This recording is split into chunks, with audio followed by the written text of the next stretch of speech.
Book का division बताया था आपको, ठीक है, उत्तर विभाग, पश्चिम विभाग, दक्षिण विभाग और पूर्व विभाग। तो इसमें से हम लोग जो इस कोर्स में पढ़ते हैं, जो भक्ति शास्त्री में पढ़ते हैं, वो खास करके पहले 19 अध्याय पढ़ते हैं, जो कि पूर्व विभाग है, ईस्टर्न डिवीज़न। और उसमें खास करके भक्ति, एक सामान्य भक्ति का वर्णन है। खास करके भक्ति में साधना भक्ति, भाव भक्ति और प्रेमा भक्ति, ये पहले 19 अध्यायों में आते हैं।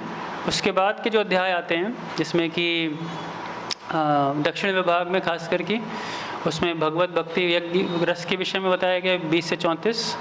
उसके बाद पश्चिम विभाग में मुख्य रसों के बारे में बताया गया है 35 से 44।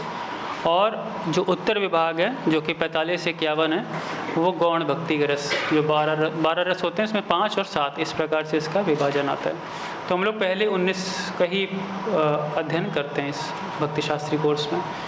ये आप चाहें तो इसको मार्क कर लीजिए या लिख लीजिएगा, जिसमें कि चैप्टर्स को हिंदी में कहते हैं लहरें। जैसे एक समुद्र होता है ना, समुद्र के अंदर लहरें उठती हैं, तो उस प्रकार से रूप गोस्वामी ने इसको लहरों का नाम दिया, लहरें। तो ऐसे 19 लहरें हैं, और उसमें आप देखेंगे तो 4 विभाजन है प्रमुखता।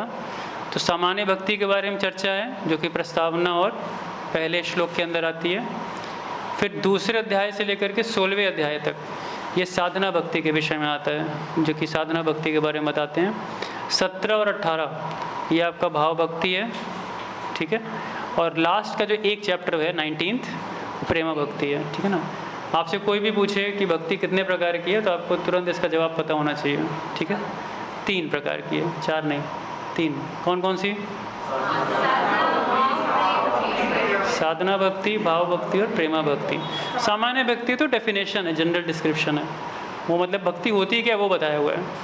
लेकिन भक्ति कितने प्रकार की है वो पता होना चाहिए। साधना, भाव और प्रेम, ये 3 प्रकार के 3 स्तर होते हैं।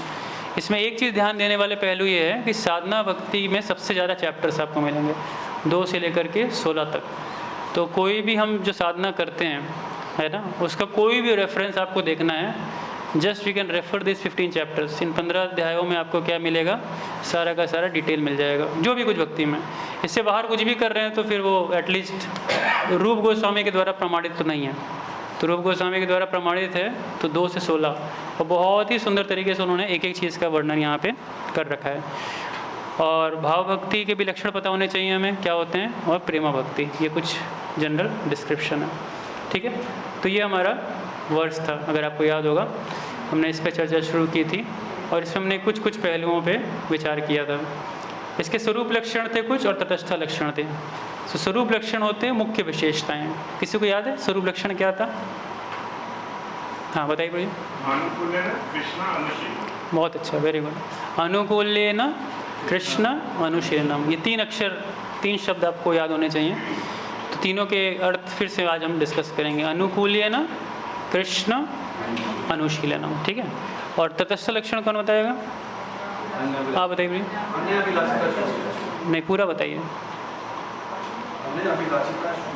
हाँ, फिर ज्ञान कर्मादि अनावृतम, ये पूरा है। अन्नाभिलाषिता शून्यम, ये अपने आप में एक बनता है पूरा, और फिर ज्ञान कर्मादि अनावृतम, ये दूसरा बनता है। तो 2 लक्षण यहाँ पे आएंगे और 3 वहाँ पे थे, ठीक है। तो इसमें हमारी अब थोड़ी सी चर्चा आगे बढ़ेगी। तो एक बार आप स्क्रीन पे देख सकते हैं, दोबारा से नोट भी कर सकते हैं। स्वरूप लक्षण में 3 चीज़ें हैं, अनुकूल्येन कृष्ण अनुशीलनम, ठीक है।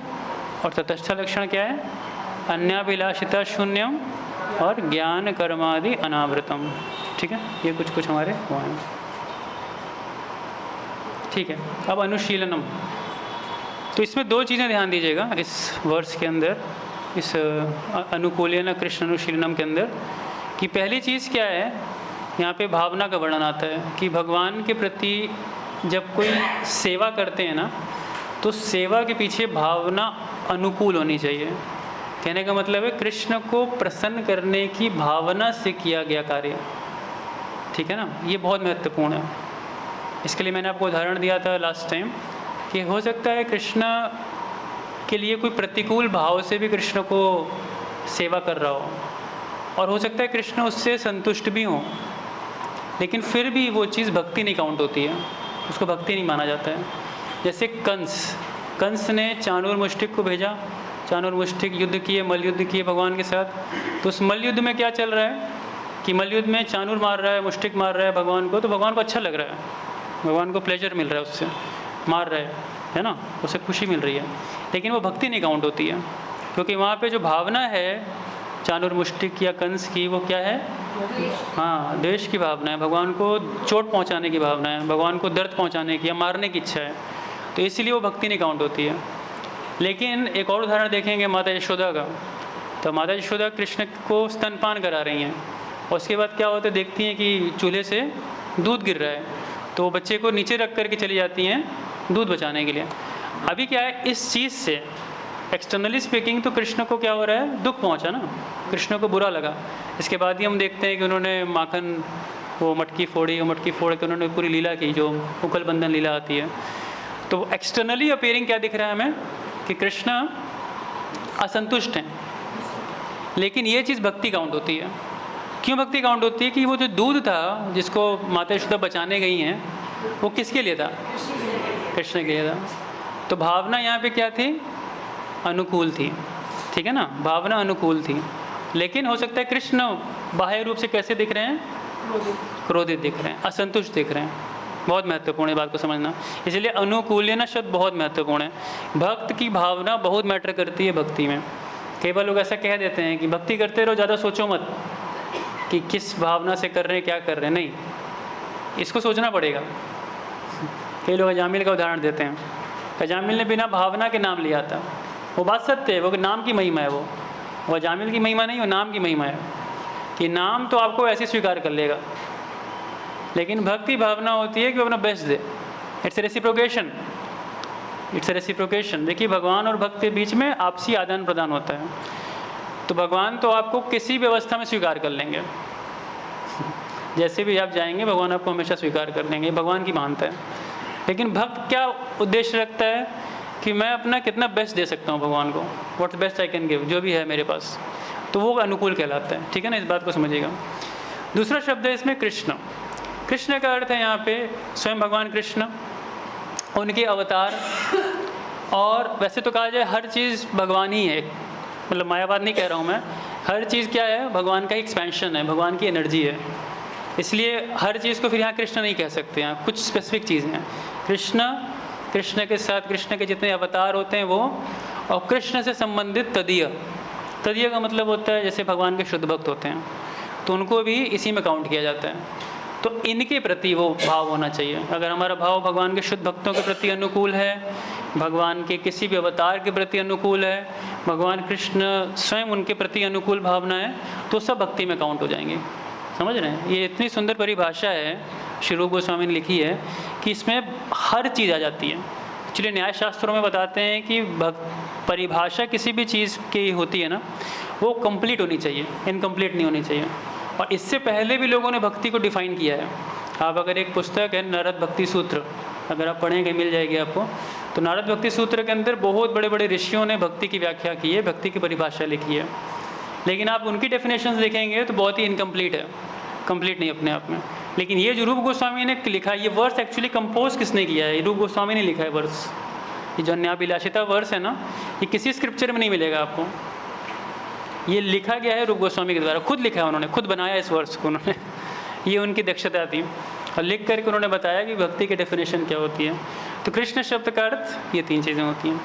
और अनुशीलनम, ये वर्ड भी इम्पॉर्टेंट है कि खाली भावनाओं से ही मैटर नहीं करता है, आपको कुछ कार्य भी करना पड़ेगा। You have to do something, है कि नहीं? जैसे मान लो अगर कृष्ण एक पत्थर है ना, चट्टान है या पत्थर है, उसके ऊपर जाके बैठ गए भगवान, हो सकता है भगवान को वहाँ पत्थर पे बैठना अच्छा लगे, प्रसन्नता मिले भगवान को, लेकिन वो पत्थर कोई कार्य नहीं कर रहा है, ऐसा कुछ नहीं कर रहा है जिससे वो भगवान को प्रसन्नता दे रहा हो, वो खाली रखा हुआ है कि नहीं, उस पर भगवान बैठ गए जा करके, तो वो भी भक्ति नहीं काउंट होती है। वो क्या काउंट हो जाएगी? पर ठीक है, भगवान बैठे, उस भगवान को प्रसन्नता है, लेकिन उसमें कुछ सेवा होनी चाहिए। So that's why there has to be some practical activity also, practical activity भी होनी चाहिए एक अच्छी भावना के साथ। इसलिए प्रभुपाद ने जब इसका ट्रांसलेशन किया ना भक्ति का, तो आप ध्यान देंगे प्रभुपाद ने भक्ति को डिवोशन नहीं बताया है, प्रभुपाद ने डिवोशनल सर्विस बताया। इट्स ए डिवोशनल सर्विस, अगर आपने नेक्टर ऑफ इंस्ट्रक्शन पढ़ा होगा तो उसमें उपदेशामृत में वर्स 3 उत्साह निश्चय धैर्य, इस वर्स में जब उत्साह का वर्णन प्रभुपाद करते हैं तो बताते हैं it is not any mental ecstasy, imaginative ecstasy. ऐसा नहीं कि सोच सोच के कुछ भक्ति में बस खुश हो रहे हैं। इट्स सब्सटेंस इज़ प्रैक्टिकल, उसमें वास्तविक रूप से कुछ करना पड़ता है, हमें कुछ सेवा करनी पड़ती है, और तब जा कर के हमें ना भक्ति रियलाइज़ होती है कि भक्ति में क्या आनंद है। ठीक है, तो ये 3 चीज़ें थी, अनुकूल है ना, कृष्ण, अनुशीलनम। ठीक है, आया समझ में ये चीज़? ठीक है, अब हम नेक्स्ट पे देखते हैं तटस्थ लक्षण। हाँ एक मिनट बताइए जी से। हाँ जो पिछले लेक्चर में सुनते हैं कि मन से भी भक्ति होती है, मानसिक भक्ति, जैसे उदाहरण आता है। हाँ, ठीक बात है। सुनिए प्रभु जी का प्रश्न सुनिए, अच्छा प्रश्न पूछा है उन्होंने। प्रभु जी पूछ रहे हैं कि हमने एक कथा सुनी है कि जिसमें एक भक्त मानसिक सेवा करता है भगवान की, और खीर बनाता है और खीर बना के अर्पित करता है भगवान को, और फिर उसको चेक करने के लिए उंगली डालता है तो उंगली उसकी जल जाती है। मानसिक सेवा भी कर सकते हैं, नो डाउट, लेकिन फिर उस लेवल का आपका मेडिटेशन होना चाहिए। ध्यान दीजिए, उस प्रकार का आपका मेडिटेशन का लेवल होना चाहिए। मेडिटेशन मतलब कि ध्यान का, है ना। उस ब्राह्मण का इतना ध्यान था, ये लोग क्या कर रहे थे, वो ध्यान में खीर बना रहे थे और ऑफर कर रहे थे। हो सकता है हमारे साथ ना हो, हमारी खीर बहुत जल्दी पक जाए ध्यान के अंदर भी 2 मिनट में बना के हम तैयार कर दें, जो कि नहीं बनती है, लंबे समय लगेगा बनने में, है कि नहीं। तो ध्यान, जैसे महाप्रभु के भी एक भक्त थे नरसिम्हानंद ब्रह्मचारी, तो वो क्या करते थे, वो ध्यान में महाप्रभु की सारी लीलाओं को देख सकते थे। इसलिए जब चैतन्य महाप्रभु वृंदावन की ओर गए ना, तो उन्होंने इस चीज़ को देख लिया था। वो एक्चुअली जब महाप्रभु वृंदावन को जा रहे थे तो उन्होंने अपनी सोच में, अपनी मेडिटेशन में महाप्रभु के लिए बहुत सुंदर रास्ता बनाया, उसमें फूल छिड़के और बहुत ही कोमल रास्ता बनाया ताकि भगवान को कहीं तकलीफ ना उस रास्ते में। लेकिन जब अपने मेडिटेशन में रास्ता बना रहे थे ना, तो देखिए कि वो रास्ता जाते जाते राम के लिए पे ख़त्म हो गया। अब वो प्रयास भी कर रहे थे कि वो रास्ता आगे जाए, वो आगे नहीं जा रहा था, वो रास्ता वहीं रुक चुका था। तो उन्होंने भक्तों को बता दिया था जगन्नाथपुरी में कि महाप्रभु इसके आगे नहीं जा पाएंगे, रामकेली से आगे नहीं जा पाएंगे, तो रामकेली स्थान होगा, बस फिनिश। और सत्य यही हुआ, महाप्रभु जब पहली बार में गए तो रामकेली तक गए और फिर वहाँ से उनको रिटर्न आना पड़ा। तो उस फिर लेवल का मेडिटेशन भी होना चाहिए कि उस लेवल पे आप मेडिटेट कर सकें और वैसी सेवा अर्पित कर सकें। लेकिन प्रायः ये बोला जाता है कि थोड़ी हमारी फिजिकल सेवाएँ हो तो ज़्यादा अच्छा है, उससे हमें करना आसान है। मेंटल सेवाएँ या मेडिटेशन वाली सेवाएँ बहुत उन्नत भक्त कर सकते हैं जिनका मेडिटेशन इतना स्ट्रांग होता है। ठीक है, और किसी का कुछ? हाँ, तो भाव भक्ति तक पहुंचते हैं तो फिर वो मतलब प्रदर्शन नहीं करते क्या? नहीं करते हैं। भाव भक्ति जब आएंगे तब बताएंगे, भाव में नहीं डूबे रहते हैं खाली ये बहुत मिसकंसेप्शन है। मतलब भाव भक्ति वाला खाली दिन भर भाव में डूबा हुआ है, कुछ कर ही नहीं रहा है, बट नहीं, बहुत प्रैक्टिकल एक्टिविटीज़ हैं। तो भाव भक्ति बताएंगे उस चीज़ को। और कुछ किसी का? फिर बता देते हैं। कृष्ण, देखिए भगवान कृष्ण स्वयं, ठीक है। इसके अलावा उनके जितने भी विष्णु अवतार हैं, जितने भी इनकारनेशंस आते हैं, नरसिंहदेव, वरादेव, वामन देव, जितने भी नाम ले लीजिए आप, उसके अलावा भगवान से संबंधित तदीय का मतलब होता है भगवान के शुद्ध भक्त, उनकी भी सेवा इसमें काउंट होती है ना। अगर आप किसी शुद्ध भक्त, जैसे श्रील प्रभुपाद की आप सेवा कर रहे हैं ना, तो एग्जैक्टली शुद्ध भक्ति काउंट होगी, बल्कि भगवान की वर्शिप से ज़्यादा बड़ी मानी गई है ये। जैसे कि पद्म पुराण में शिव जी ने माता पार्वती को बताया, ये आराधनाम सर्वेशाम विष्णुराराधनम परम तस्मात् परतरम देवी तदीया नाम समर्चनम। बहुत सुंदर वर्ष है। तो बताते हैं कि सभी आराध्यों में जितने भी वर्शिपेबल एंटिटीज़ हैं इस दुनिया के अंदर, उसमें सबसे टॉप मोस्ट जो वर्शिपेबल एंटिटी हैं दैट इज़ लॉर्ड विष्णु, भगवान विष्णु हैं। लेकिन भगवान विष्णु से भी बढ़कर तस्मात् परतरम देवी तदीया नाम समर्चनम, उनसे बढ़कर भी उन पूजा किसकी है? उनके शुद्ध भक्तों की सेवा है। तो शुद्ध भक्तों का स्थान या शुद्ध भक्तों की सेवा या पूजा भगवान के वर्शिप से भी ऊंची मानी गई है ना। भगवान ने स्थान दिया है उनको, ऐसा नहीं कोई अपने मन से किया है, भगवान ने उनको ऊंचा स्थान दे रखा है। तो शुद्ध भक्त भी इसमें काउंट होते हैं भगवान के। ठीक है, और कुछ किसी का यहाँ पर? ठीक है, आगे बढ़ते हैं।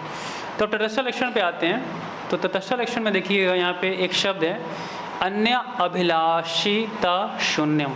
इसको मैं आपको थोड़ा तोड़ के दिखाऊंगा, क्योंकि ये शब्द में 3 चीज़ें आती हैं, बहुत महत्वपूर्ण है। क्योंकि कई बार हमें लगता है कि हमारी क्या हर एक्टिविटी भक्ति काउंट होगी, तो बहुत अच्छे से इसको समझने का प्रयास करिएगा। देखिए, इस प्रकार से शब्द टूटता है। तो अन्य समझते हैं आप, ठीक है। अभिलाष, अभिलाष भी समझते हैं, इच्छाएं। इसमें इत शब्द पे ध्यान दीजिएगा। इत का मतलब उद्देश्य और शून्य मतलब शून्य। अब ये देखिए तटस्थ लक्षण है, जो स्वरूप लक्षण है ना वो हर भक्त के अंदर होगा, ठीक है। यही बात याद रखिएगा, स्वरूप लक्षण हर भक्त के अंदर होता है, लेकिन तटस्थ लक्षण हो सकता है हर भक्त के अंदर ना हो। तो इसीलिए उस जगह पे जाके वो चीज़ क्या हो जाती है, मिक्स्ड डिवोशनल सर्विस। भक्ति है लेकिन मिश्रित है। जहाँ पे स्वरूप लक्षण नहीं है, तटस्थ लक्षण जहाँ पे नहीं है, वहाँ पे वो चीज़ मिश्रित हो जाएगी। लेकिन जहाँ पे स्वरूप भी है और तटस्था भी है, वो चीज़ शुद्ध भक्ति कहलाएगी, ठीक है। लास्ट टाइम आपको अगर याद होगा तो मैंने आपको एक चार्ट पे समझाया था इसको।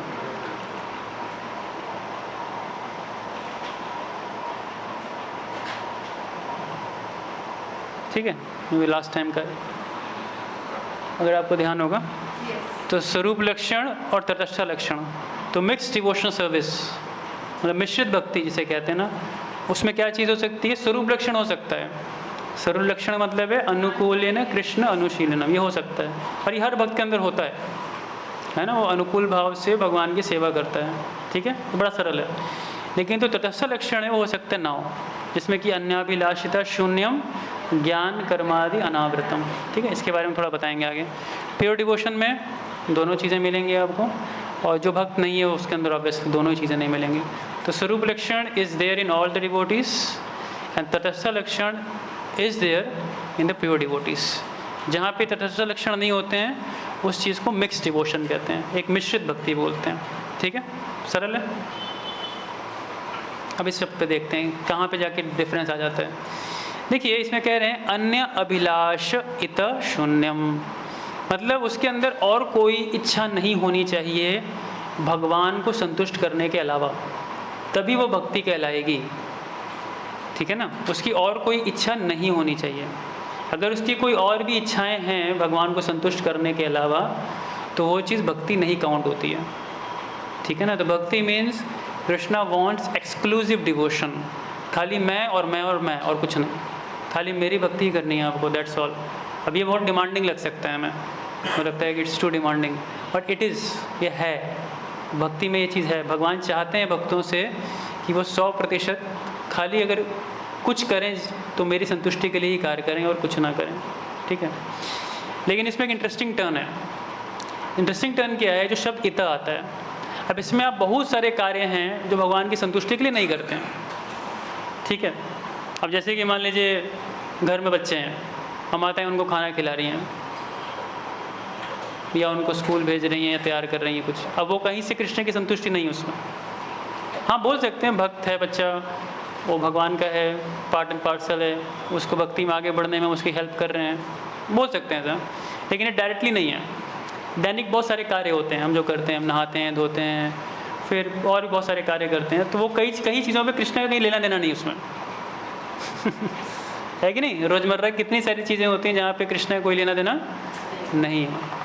तो इसमें एक चीज़ ध्यान दीजिएगा, इत शब्द से क्या संबोधन आता है, दो प्रकार के, टू थिंग्स, दो प्रकार के जो कार्य, इसमें एक कहा जाता है आकस्मिक कार्य और एक कहा जाता है स्वभाव जनित।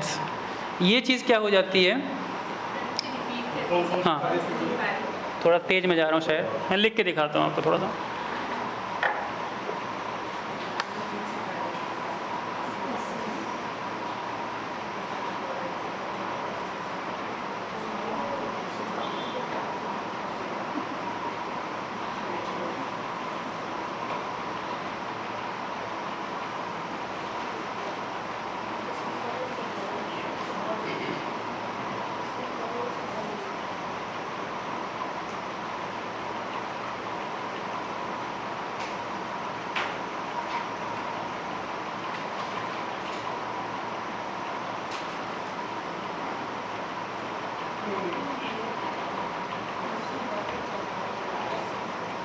ठीक है, स्वभाव और आकस्मिक।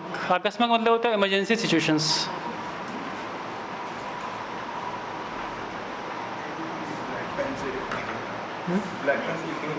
नहीं इसी से लिखना है, उसकी जरूरत नहीं है। अच्छा। नहीं रेड में ज़्यादा नहीं क्लियर है, ब्लैक से लिखूँ? ठीक है, दिख रहा है अभी? पीछे नहीं दिख रहा ना। अच्छा पीछे नहीं दिख रहा है, आप लोग अभी दिख रहा है? ब्लैक से क्लैरिटी ज़्यादा है। ब्लैक से कर दें, अच्छा।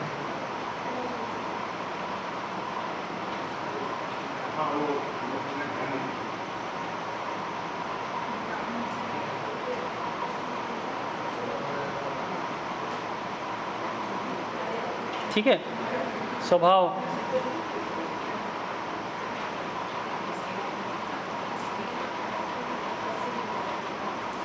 आकस्मक, आकस्मक मतलब इमरजेंसी, इमरजेंसी सिचुएशंस।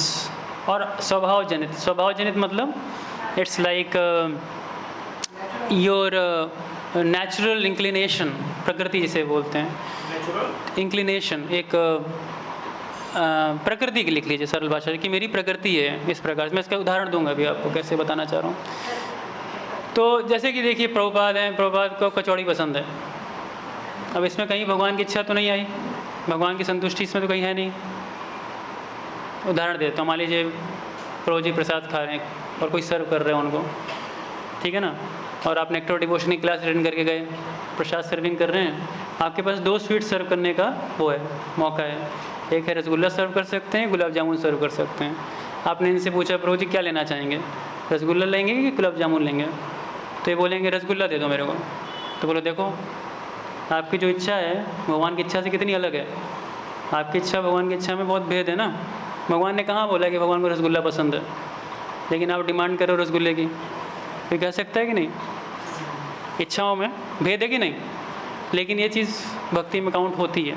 क्यों होती है? कि स्वभाव जनित है, स्वभाव जनित है।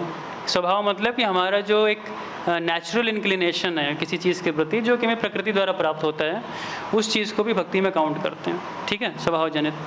दूसरा आकस्मक, आकस्मक मतलब मान लो सड़क पे जा रहे हो, आपके पीछे शेर पड़ गया और आप चिल्लाने लगे कि हे भगवान बचाओ मुझे। अब आपकी इच्छा है ये, दैट इज़ योर डिज़ायर, हे भगवान बचाओ मुझे। इसमें भगवान की तो कोई प्रसन्नता नहीं है इस इच्छा के अंदर, लेकिन क्योंकि आकस्मक है, that's an emergency situation and you are praying to Krishna for help, आप भगवान से प्रार्थना कर रहे हो प्रोटेक्शन के लिए, तो वो चीज़ काउंट होगी भक्ति के अंदर, ठीक है, वो भक्ति के अंदर काउंट होगी। तो स्वभाव जनित और आकस्मक याद रखिएगा, इतर शब्द जो है इससे है। तो इसीलिए कहने का मतलब है भक्ति इतनी इनकम्पासिंग है, इतनी स्ट्रिक्ट नहीं है। अदरवाइज आप कई सारी चीज़ें देखेंगे तो क्या होगा, वो भक्ति के दायरे से बहुत बाहर है, बहुत बाहर है बहुत सारी चीज़ें। लेकिन ये सब इमरजेंसी है ना, इमरजेंसी सिचुएशन, ऐसी स्थिति आ चुकी है जिसमें कि आप वो इच्छाएं नहीं रख रहे हैं जो कि आपको भगवान को प्रसन्नता देने वाली कोई इच्छा है ना। भगवान की, अब आपको शेर से बचना है, इसमें भगवान से क्या लेना देना, भगवान की कोई प्रसन्नता नहीं उस कार्य में। लेकिन क्योंकि आप ये मांग रहे हो भगवान से कि भगवान मुझे बचाओ, तो भी ये भक्ति में काउंट होगी। आया समझ में थोड़ा? हाँ माता जी।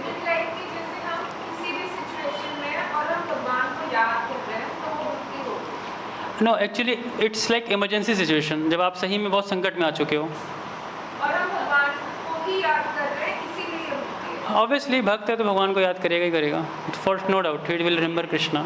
लेकिन यहाँ पे इच्छाओं का भेद है, याद रखिए, क्योंकि जो वर्ड है अन्याभिलाषिता, मतलब यहाँ पे अगर देखिएगा, अगर इतना शब्द हटा देता हूँ, मान लीजिए सरल समझाता हूँ मैं आपको, अगर इसकी डेफिनेशन होती है अन्याभिलाष शून्यम, ठीक है, एक्चुअली हम में से कोई भक्ति नहीं कर पाता, क्योंकि मतलब आप कोई भी इच्छा नहीं रख सकते हैं भगवान के प्रसन्नता के अलावा, जो कि पॉसिबल नहीं है, नहीं पॉसिबल है कि नहीं।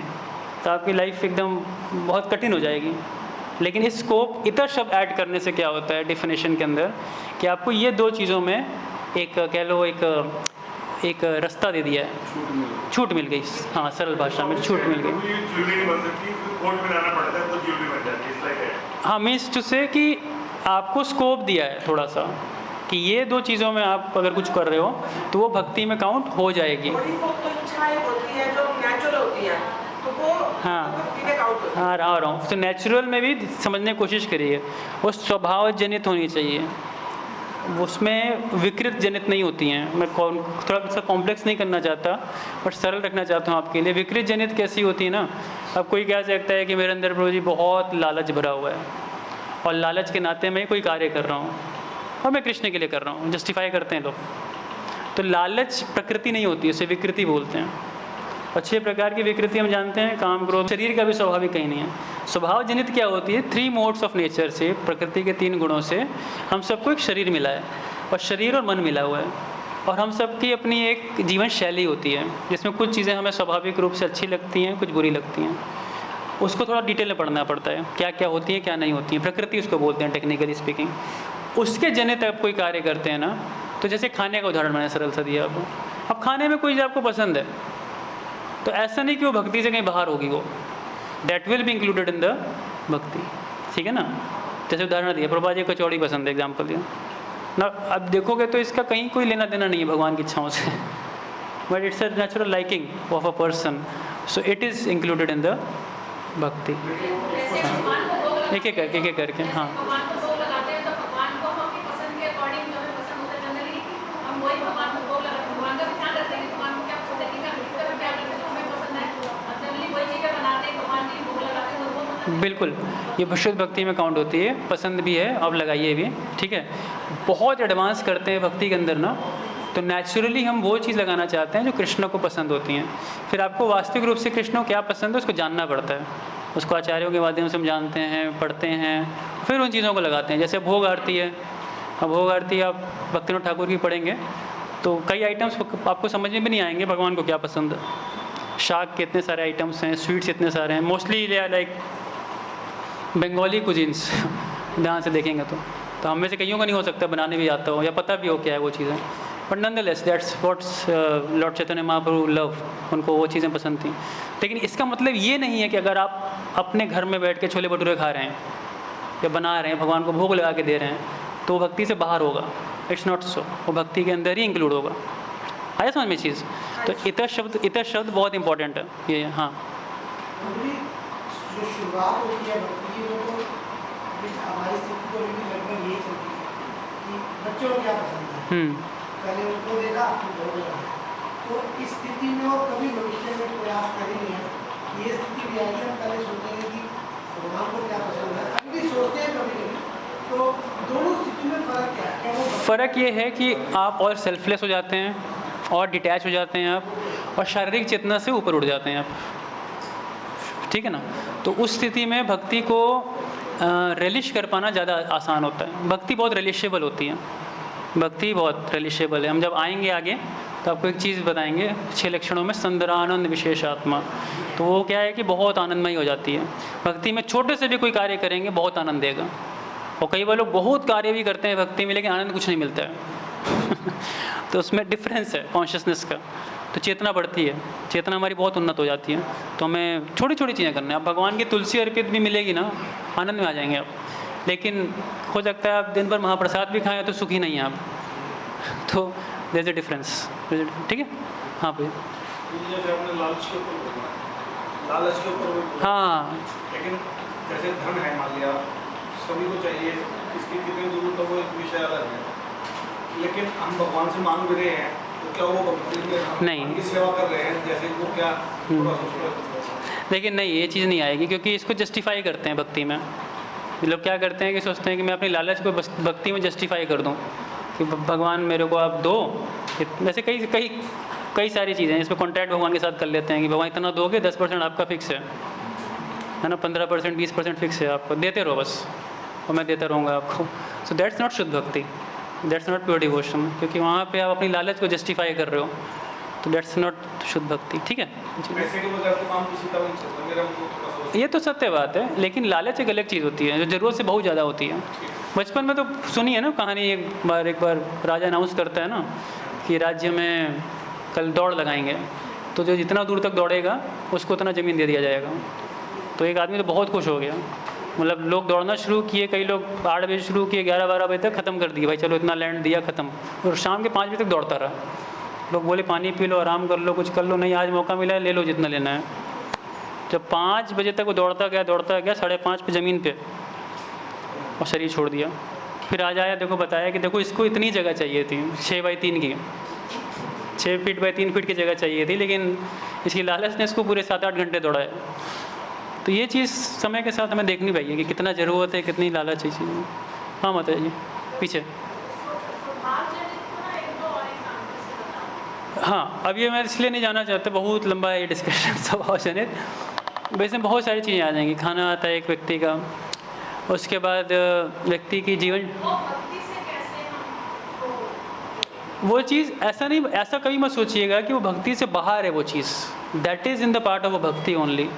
अब जैसे अर्जुन है, उदाहरण देता हूँ, अर्जुन का स्वभाव है एज ए क्षत्रिय, तो क्षत्रिय होने के नाते अगर वो युद्ध में इतने लोगों को मारे भी रहे ना, तो वो चीज़ कहीं भक्ति से बाहर नहीं काउंट होगी।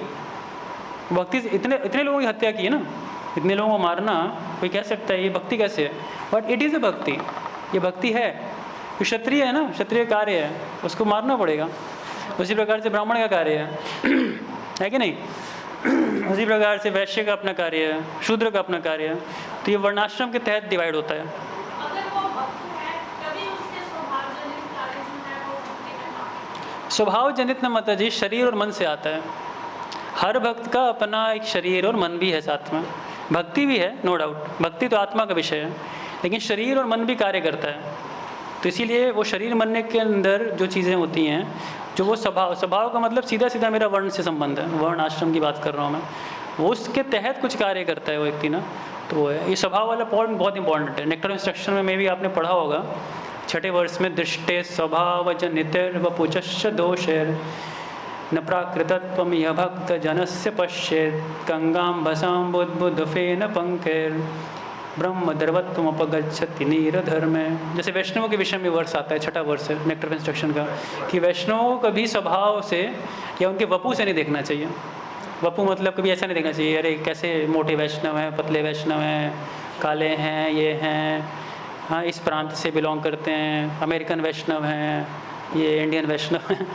इट इज़ एन ऑफेंस, रूप गोस्वामी कहते हैं, इट इज़ एन ऑफेंस। उनको कभी ऐसे नहीं देखना चाहिए वैष्णवों को। और स्वभाव जनित, अब स्वभाव जनित क्या हो सकता है? कोई वैष्णव है कि स्वभाव से हो सकता है बहुत बड़बोला हो, बहुत बोलता हो, या कोई स्वभाव से बहुत शांत हो, तो हमें कैटेगराइज नहीं कर देना चाहिए, लगता है ये बड़े गंभीर भक्त हैं, ये ऐसे भक्त हैं, वो ऐसे भक्त हैं। सो कैटेगराइजेशन नहीं करना चाहिए। क्या रूप गोस्वामी कहते हैं वहाँ पे? ब्रह्म द्रवत्वम। जो हर भक्त के अंदर जो उसका स्पिरिचुअल एसेंस है ना, जो आध्यात्मिक उसके अंदर एलिमेंट है, उसको पकड़ो। और उदाहरण दे रहे हैं गंगा जी का। मान लो गंगा में स्नान करने गए तो आपने देखा उसके ऊपर थोड़े मैल आ गई है, गंदगी आ गई है, फेन आ गया है, तो क्या करोगे? उसको साफ़ कर दो और साफ़ करके स्नान करो। तो गंगा का महत्व नहीं खत्म होता। इसीलिए वैष्णव होते हैं, उनका महत्व खत्म नहीं होता है किसी प्रकार से भी, अगर उनके स्वभाव से या उनके वपु से उनको देखते हैं तो उसी प्रकार से इस अनाभिलाषिता शून्य वर्ष में ये चीज़ आती है कि इतर शब्द बहुत महत्वपूर्ण है, कि इसमें ये चीज़ें आ जाती हैं।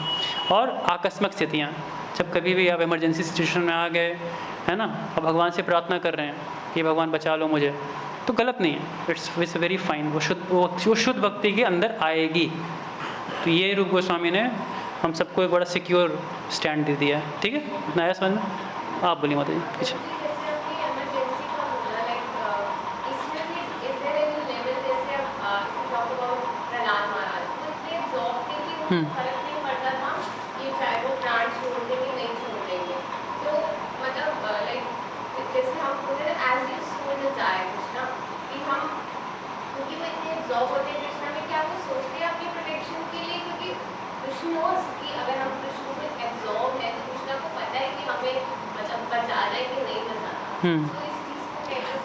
Obviously, when you're absorbed in Krishna, na, naturally, like a Prahlad Maharaj, you don't desire from Krishna that Krishna should protect me. Why? Because you naturally know, even if I have to die, let's suppose, ultimately I am not going to die. मैं मरता नहीं हूँ। आत्मा किस तरह पे है वो चेतना, उसको पता है कि भगवान मुझे हर अवस्था में रक्षा करते हैं। इसीलिए जब भी प्रहलाद महाराज के साथ जो कुछ हुआ ना, सबसे इंटरेस्टिंग चीज़ क्या, उन्होंने कभी भगवान को बुलाया ही नहीं था, नेवर एवर। इवन जब ये खम्बे की बात आती है ना, तो खम्बे में उन्होंने बोला, अगर हिरण्यकशिपु ने कि भगवान हैं, तो उन्होंने बोला हाँ वो तो हर जगह है ना, तो खम्बे में क्यों नहीं है? Now just to fulfill that words, वो उस भाषा को, उस वचन को पूरा करने के लिए भगवान आए थे। इसलिए कहते हैं सत्यम विधातुम निजभृत्य भाषितम व्याप्तिम च भूतेषु अखिलेषु चात्मना अदृश्यता तति अद्भुत रूपम उद्वहन न स्तंभे सभायम न मनुष्य न मृगम न मानुषम। बहुत सुंदर वर्ष है भागवतम का, कि भगवान उस खंबे से निकल करके आए थे। ओनली वाय सत्यम विधातुम निज भृत्य भाषितम, क्योंकि उनके भक्त ने प्रार्थना की थी। सो उस चेतना की अगर बात करें तो उस चेतना में भक्त प्रार्थना नहीं करता है। लेकिन जब उस चेतना पे नहीं है मान लीजिए, तो we can not imitate them, उनकी नकल नहीं मार सकते आप, क्योंकि उनकी नकल मारना मतलब फिर परेशान हो जाएगा व्यक्ति, परेशान हो जाएगा, सीधी सी बात है यार। मैं कब तक शुद्ध भक्त बना रहूँगा, इन द सेंस कि how long I can imitate to become like Prahlad, I need protection and it is not wrong to ask protection from Krishna. भगवान से रक्षा मांगना कोई गलत नहीं है शुद्ध भक्ति के दायरे में, तो ये चीज़ है आकाश। तो ये भक्तों का लेवल है।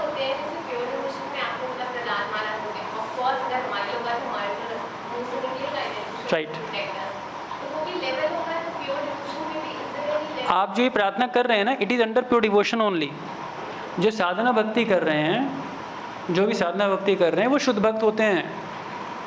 कहने वाला अगर आप 16 माला 4 नियम फॉलो करते हैं तो एक्चुअली आप शुद्ध भक्त हैं। हम आपको ले ब्रो जी क्या बात कर रहे हैं, हम शुद्ध भक्त कहाँ से हो सकते हैं हमारे अंदर इतनी बुराइयाँ हैं, ये हैं वो, ठीक है, दैट्स ओके वो समय के साथ जाएंगी लेकिन आप शुद्ध भक्त हैं, क्यों हैं? क्योंकि आप शुद्ध भक्ति कर रहे हैं। You are practising a pure devotional service, that's why you are a pure devotee. लेकिन हो सकता है आप पूर्ण रूप से शुद्ध नहीं है अभी।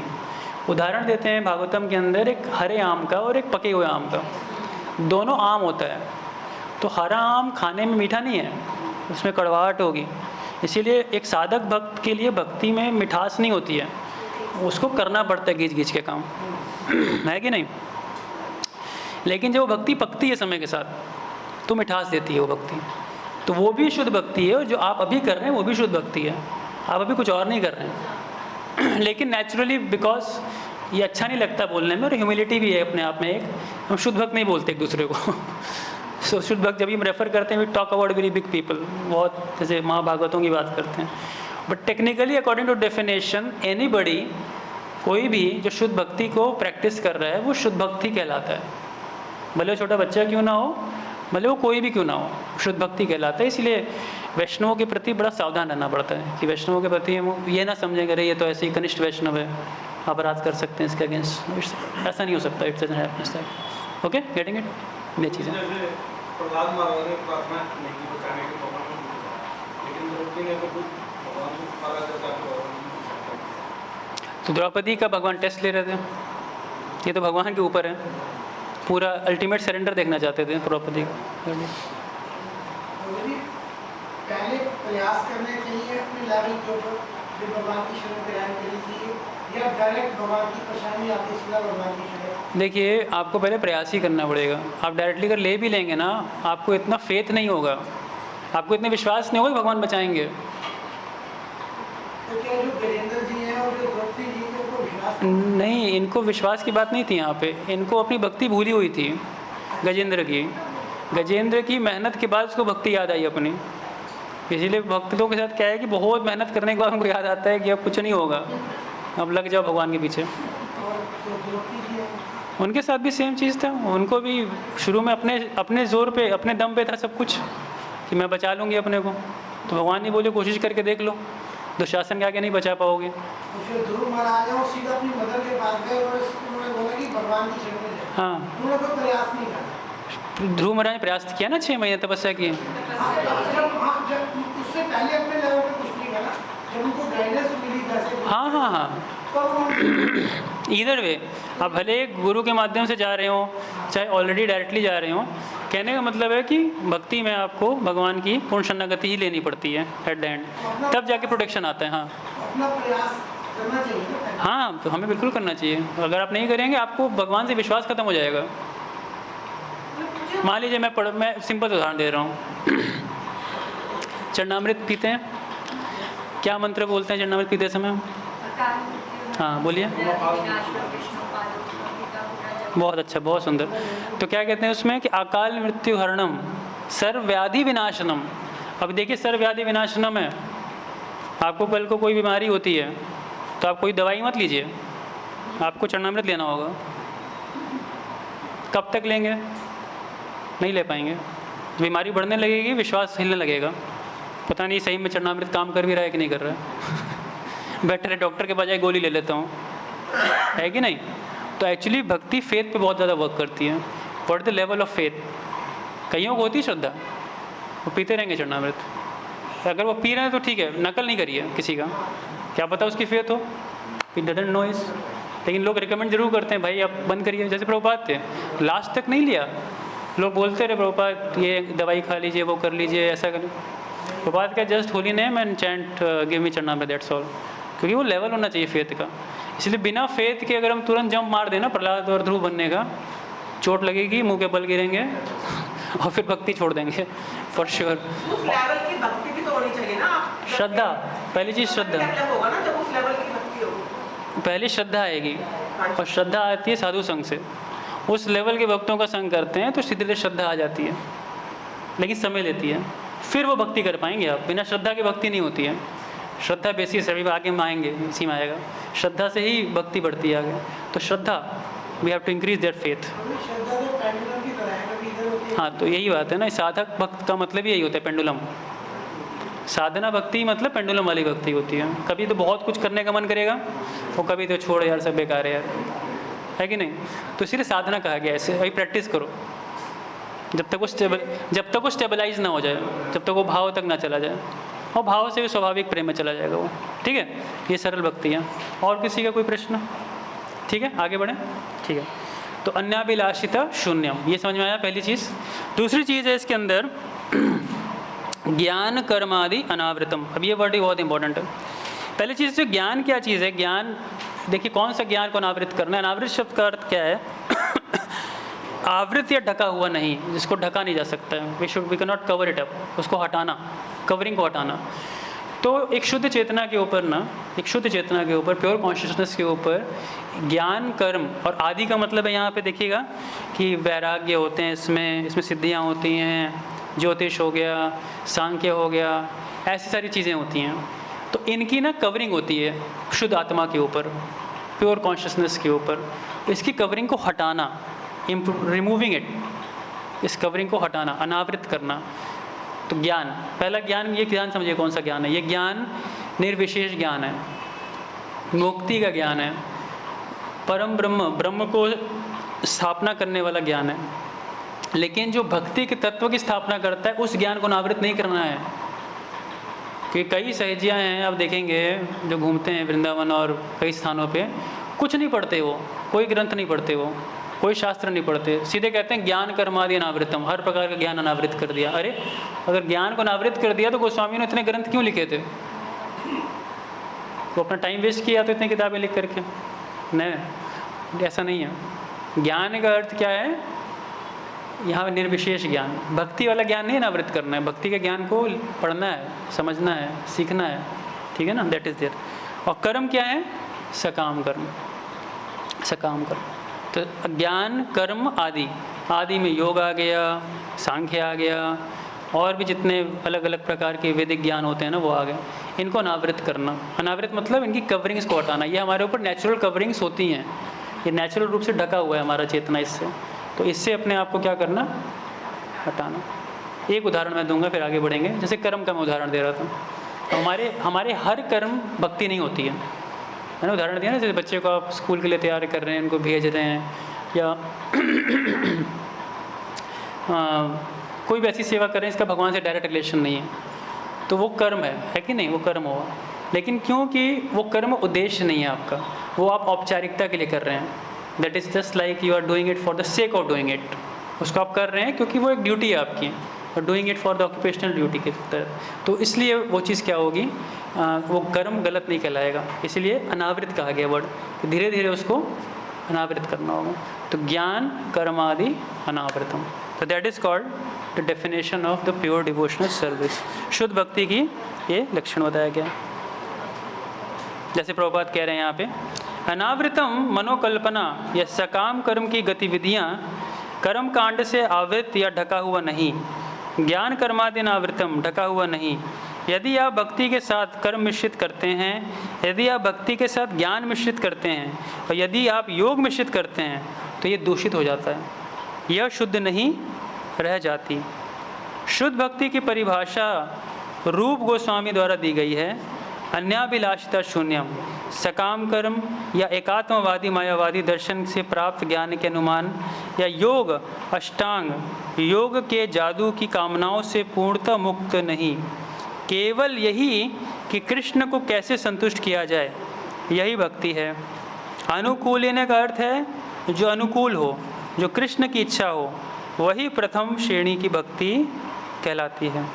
आगे प्रभुपाद कह रहे हैं तत्स्थ लक्षण पे कि श्लोक में अन्याभिलाष शून्यम वाक्यांश का प्रयोग नहीं किया गया है, जो मैं बता रहा था आपको, फिर से पढ़ाता हूँ आपको। श्लोक में अन्याभिलाषा शून्यम वाक्यांश का प्रयोग नहीं किया गया है, अपितु क्या किया गया है? अन्याभिलाषिता, हाँ इत शब्द है ना, अन्याभिलाषिता शून्यम वाक्यांश का चुनाव किया गया है। इसका तात्पर्य है उन सभी अन्य इच्छाओं से रहित होना जो उतनी ही गहरी है जितना गहरा व्यक्ति का स्वभाव होता है। ठीक है ना, स्वभाव वही वाली बात है जो यहाँ पे आपको बताइए। हाँ भेजेंगे सब भेज देंगे। हाँ टेक्निकल तो ही, तो भक्ति इतनी आसान थोड़ी है।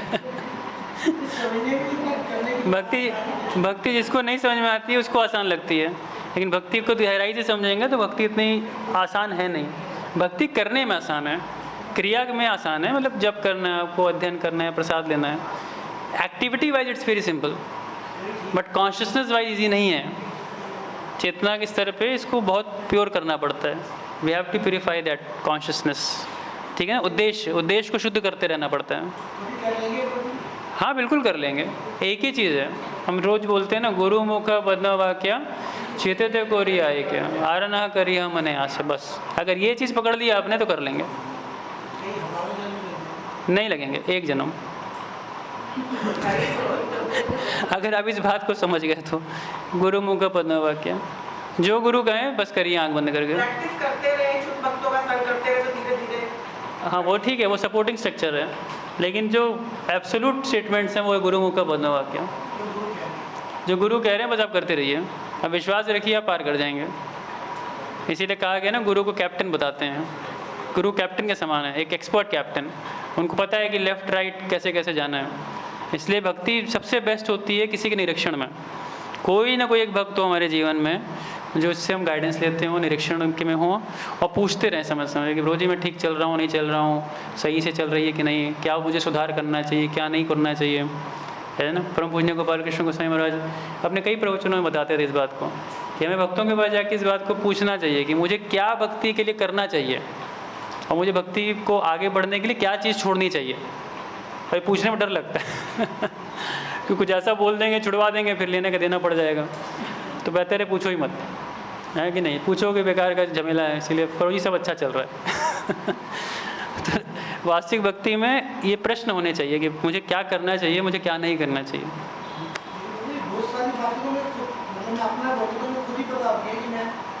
देखिए पता तो हम सबको है, लेकिन मुझे करना क्या है वो पता होनी चाहिए, है कि नहीं। 10 चीज़ें हैं, लेकिन 10 से मुझे क्या करना है वो तो कोई व्यक्ति ना बताएगा। नॉर्मली बता लोगे भक्ति कैसे है, बुरा मत मानिएगा। जैसे प्रश्न उत्तर लिख रहे हैं ना, तो प्रश्न पहले खुद से लिख लीजिए, ठीक, उत्तर भी लिख लीजिए उसका, और फिर जब नंबर देने की बारी आए तो खुद से कॉपी भी चेक कर लीजिए, तो कितना नंबर मिलेगा आपको। हर कोई अपने को इसी ग्रेडिंग में डाला हुआ है, तो ऐसा नहीं होता है। आपको कॉपी कहीं और चेक करानी पड़ेगी, प्रश्न किसी और से आएंगे आपके। तो इसीलिए जो भी मेंटर सिस्टम होता है, काउंसलर सिस्टम होता है, और गुरु हैं, शिक्षा गुरु हैं, दीक्षा गुरु हैं, ये बहुत इंपॉर्टेंट सिस्टम है, इसको नेगलेक्ट नहीं कर सकते। इसमें कमियां हो सकती हैं, जैसे कि प्रभा उदाहरण देते हैं ना, जैसे मोतियाबिंद हो गया आँख के अंदर, तो हो सकता है कुछ कमियां हो जाएं, किसी के खट्टे अनुभव हो सकते हैं इसको लेकर के। तो इसका मतलब ये नहीं कि आँख ही निकाल दो आप, है ना, मोतियाबिंद को हटाओ।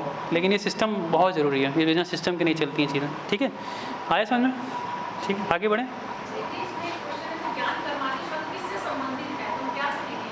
किससे संबंधित है ज्ञान? मैंने बताया ना, निर्विशेष ज्ञान। निर्विशेष ज्ञान मतलब ब्रह्म का ज्ञान, मुक्ति का ज्ञान, वो ज्ञान। और कर्म मतलब कि एक सकाम कर्म, खास करके अपने फ़ायदे के लिए किया गया कर्म। सकाम कर्म का मतलब सीधी बात है कि हमेशा अपने फ़ायदे के बारे में सोचना।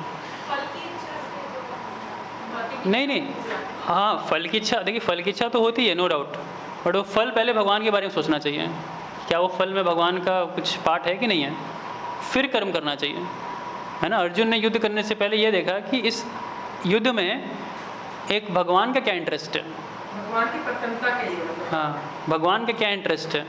तो भगवान का इंटरेस्ट था युद्ध में, इसलिए अर्जुन लड़े थे। अर्जुन का खुद का इंटरेस्ट नहीं था, तो शुरू में मना कर दिया ना, नहीं लड़ाई करूँगा मैं।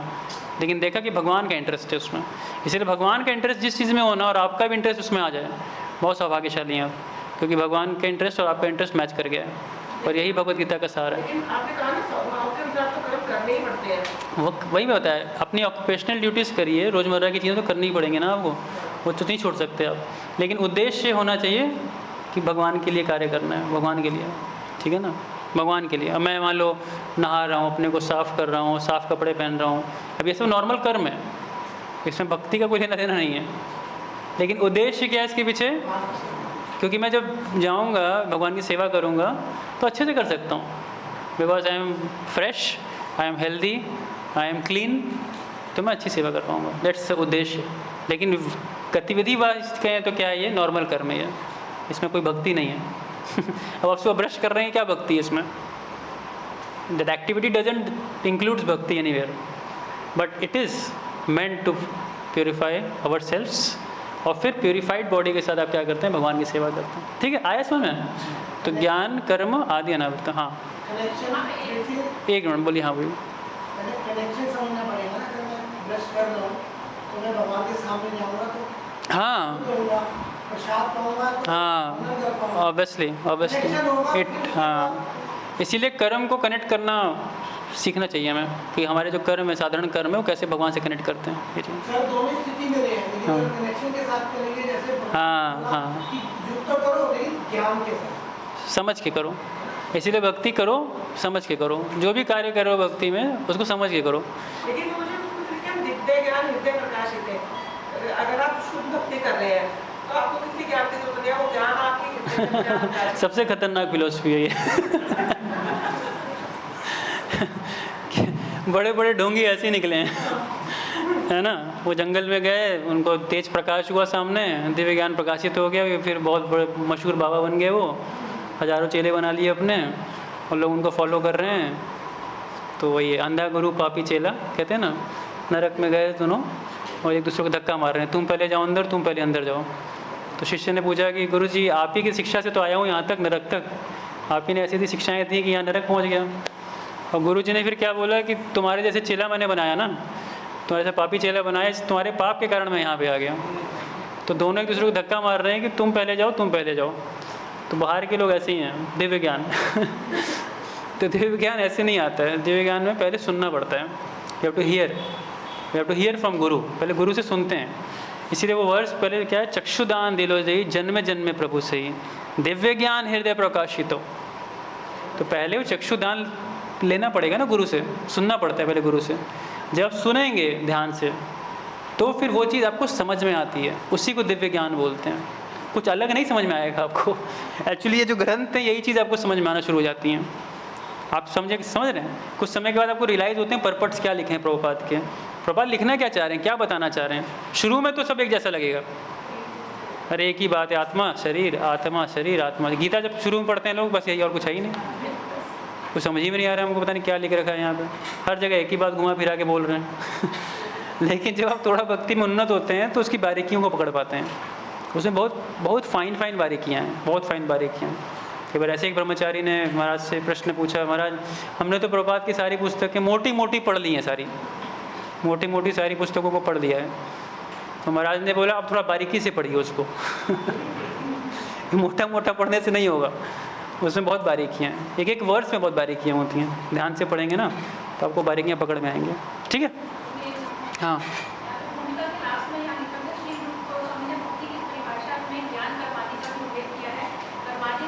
एक मिनट, धीरे धीरे भूमि, अरे एक मिनट आता है, एक मिनट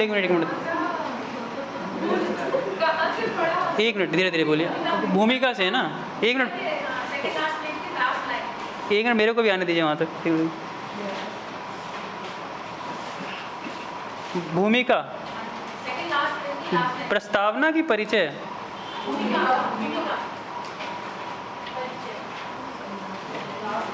उसकी लास्ट लाइन में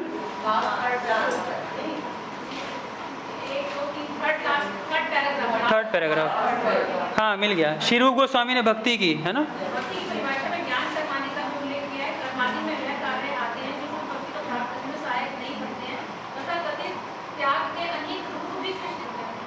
जैसे आपने बताया कि कर्मादि में, जैसे भी आपने कुछ बता दिया, शुद्ध भक्ति को प्राप्त करने में सहायक नहीं होते कर्मादि, सकाम कर्म बताएगा नहीं होते ना, सही बात है। तो ठीक है, लेकिन त्याग के अनेक रूप भी सृष्टि होते हैं। हाँ हाँ हाँ बिल्कुल, त्याग भी नहीं होता है। जो अभी बताया कोई त्याग दिया है ना, मान लो, तो आप गीता पढ़ेंगे ना, गीता में 18वें अध्याय में त्याग में 3 गुणों से भी त्याग होता है। सतोगुणी त्याग है, रजोगुणी त्याग है, तामसिक त्याग है, पढ़ा होगा आपने, 3 प्रकार के त्याग। तो इसका मतलब नहीं कि कोई भी त्याग दिया है तो शुद्ध भक्ति में उन्नत माना जाएगा। इसीलिए भक्ति में त्याग का भी बहुत महत्व नहीं है, इसीलिए बैलेंस लाइफ चाहिए होती है, बैलेंस्ड। इसलिए वर्स एक मेरे को याद नहीं आ रहा है, 11 canto 20 chapter, I think verse number 8, 6, 7, 8 ऐसी सीरीज़ में आता है। तो वहाँ भगवान कहते हैं कि ना निर्विण्णो, ना तो बहुत ज़्यादा विरक्त व्यक्ति, ना तो बहुत ज़्यादा आसक्त व्यक्ति, दोनों कैटेगरी के लोग भक्ति नहीं कर सकते हैं। आपको बीच का बैलेंस बनाना पड़ेगा। विरक्ति का मतलब क्या होता है, क्यों लोग बहुत ज़्यादा विरक्ति लेते हैं? क्योंकि बहुत ज़्यादा गहरी इच्छा होती है व्यक्ति को मुक्ति पाने की। उसे लगता है कोई भी छोटी से छोटी चीज़ मेरे को बंधन में बांध सकती है, इसीलिए वो हर चीज़ से विरक्त हो जाता है। घर से छोड़ देगा, परिवार छोड़ देगा, और मतलब बहुत बहुत ज़्यादा वैराग हो जाता है उनके अंदर। तो वो चीज़ भक्ति के लिए क्वालिफिकेशन नहीं है, याद रखिएगा। भक्ति की क्वालिफिकेशन वो नहीं है। अभी हम जब 2nd चैप्टर में आएंगे ना, तो हम देखेंगे भक्ति क्वालिफिकेशन क्या है। तो भक्ति की क्वालिफिकेशन एक ही है, he should have some attraction to Krishna. उसका भगवान से कुछ आकर्षण होना चाहिए। अगर उसका भगवान से थोड़ा सा भी आकर्षण है ना, वो भक्ति के लिए क्वालिफाइड है। लेकिन वैरागी क्या होते हैं, त्यागी क्या होते हैं, वो भगवान तक को त्याग देते हैं एक समय। क्यों त्याग देते हैं? उनको लगता है कि जो कृष्ण की लीलाएं हैं वो कहीं ना कहीं बंधन में बांधने वाली हैं। त्याग, और त्याग भी खतरनाक होता है अपने आप में, ठीक है ना। तो ये त्याग मतलब मुक्ति की बहुत गहरी इच्छा होती है, तभी लोग त्याग का मार्ग अपनाते हैं, ठीक है। और उस त्याग को भी शुद्ध भक्ति में काउंट नहीं किया गया है, ठीक है। इसीलिए युक्त वैराग्य के बारे में क्या है? युक्त वैराग्य है, ठीक बात बोले आप। युक्त वैराग्य है क्या, हर चीज़ को आप भगवान की सेवा में लगाओ। इसी में ही किसी कोर्स में ही इसमें सुंदर जी ने एग्जाम्पल दिया था कि कुछ भक्त थे, उन्होंने दिखाया कि इतने सारे धन है, बहुत सारा हमसे दूर है। तो आदमी का अपनी एक ऐसी फोटो उठाई, सारा धन मुझे दे दो, मैं भगवान की सेवा में लगाऊँ। तो वो फिलॉसफी में हमें चले हैं। ठीक बात है। त्यागी लोग होते हैं ना, कि बड़ा सा पैसा का, प्रभात का फेमस स्टोरी था, एक पैसे की बोरी रखी हुई थी, तो एक फ़ोटो अखबार में फ़ोटो आएगी बड़ी सी बोरी के साथ, तो स्वामी जी हैं वो ऐसे कर रहे हैं कि नहीं नहीं नहीं नहीं, हमको पैसा नहीं चाहिए। तो उनकी फ़ोटो ऐसे, तो काफ़ी उसको लोग बड़ा मानते थे, बड़ा कितना देखो कितना वैरागी है। प्रभात किया, तुम मेरी फ़ोटो खींचो और मैं इस बोरे को गले लगाते हुए फ़ोटो खिंचाऊँगा। बोला ये कैसा साधु है? बोला कि सारा पैसा मैं भगवान के लिए इस्तेमाल करूँगा, अपने लिए नहीं, भगवान के लिए। तो हमारा सिद्धांत ये है युक्त वैराग्य, कि भगवान की संपत्ति है संसार ना। मेरा क्वेश्चन थोड़ा सा अलग है। ये जो हम सब पढ़ रहे हैं, ये बुक का कौन सा पार्ट है? अभी बुक पे आएंगे, इसको समझा दें एक बार। हाँ अभी पढ़ेंगे, बुक से ही पढ़ेंगे, 2 मिनट रुक जाइए बस, क्योंकि एक बार इसको समझ लेंगे ना, तब जब पढ़ेंगे आप तो आपको समझ में आएगा क्या बोल रहे हैं प्रभुपाद, नहीं तो ऐसे समझ में नहीं आएगा, ठीक है। और कोई प्रश्न है? ठीक है, ये वर्स आ गया समझ में? ये वर्स बहुत ज़रूरी है कि OBA आपका इसी पे आएगा, मार्क कर लीजिए इसको। OBA में 3 प्रश्न है ना आपके पास, वो मैनुअल दिखाइएगा ज़रा। हाँ मैनुअल दिखाइए एक बार, मैनुअल हाँ ये आकाश आराम से। तो इसमें आप देखेंगे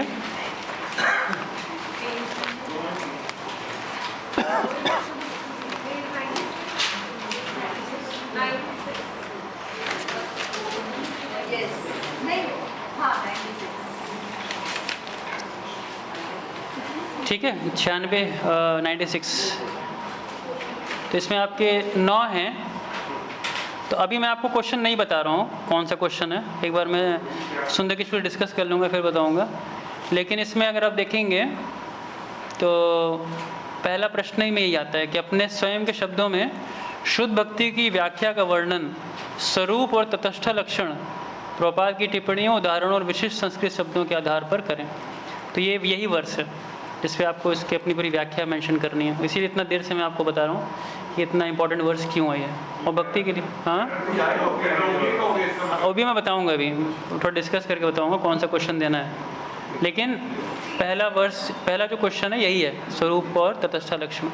तो एक साल हमने इसको दिया था एक बैच को, मैं भी इस बार रिपीट नहीं करेंगे, लेकिन इम्पॉर्टेंट क्वेश्चन है ये। तो इसको आप नहीं भी अगर OBA में आता है तब भी लिख के प्रैक्टिस ज़रूर करिएगा, ठीक है ना, और समझने की कोशिश करिएगा। इससे आपको भक्ति के बहुत बेसिक्स क्लियर हो जाएंगे, नहीं तो भक्ति के बेसिक्स ही कई बार क्लियर नहीं होते हैं।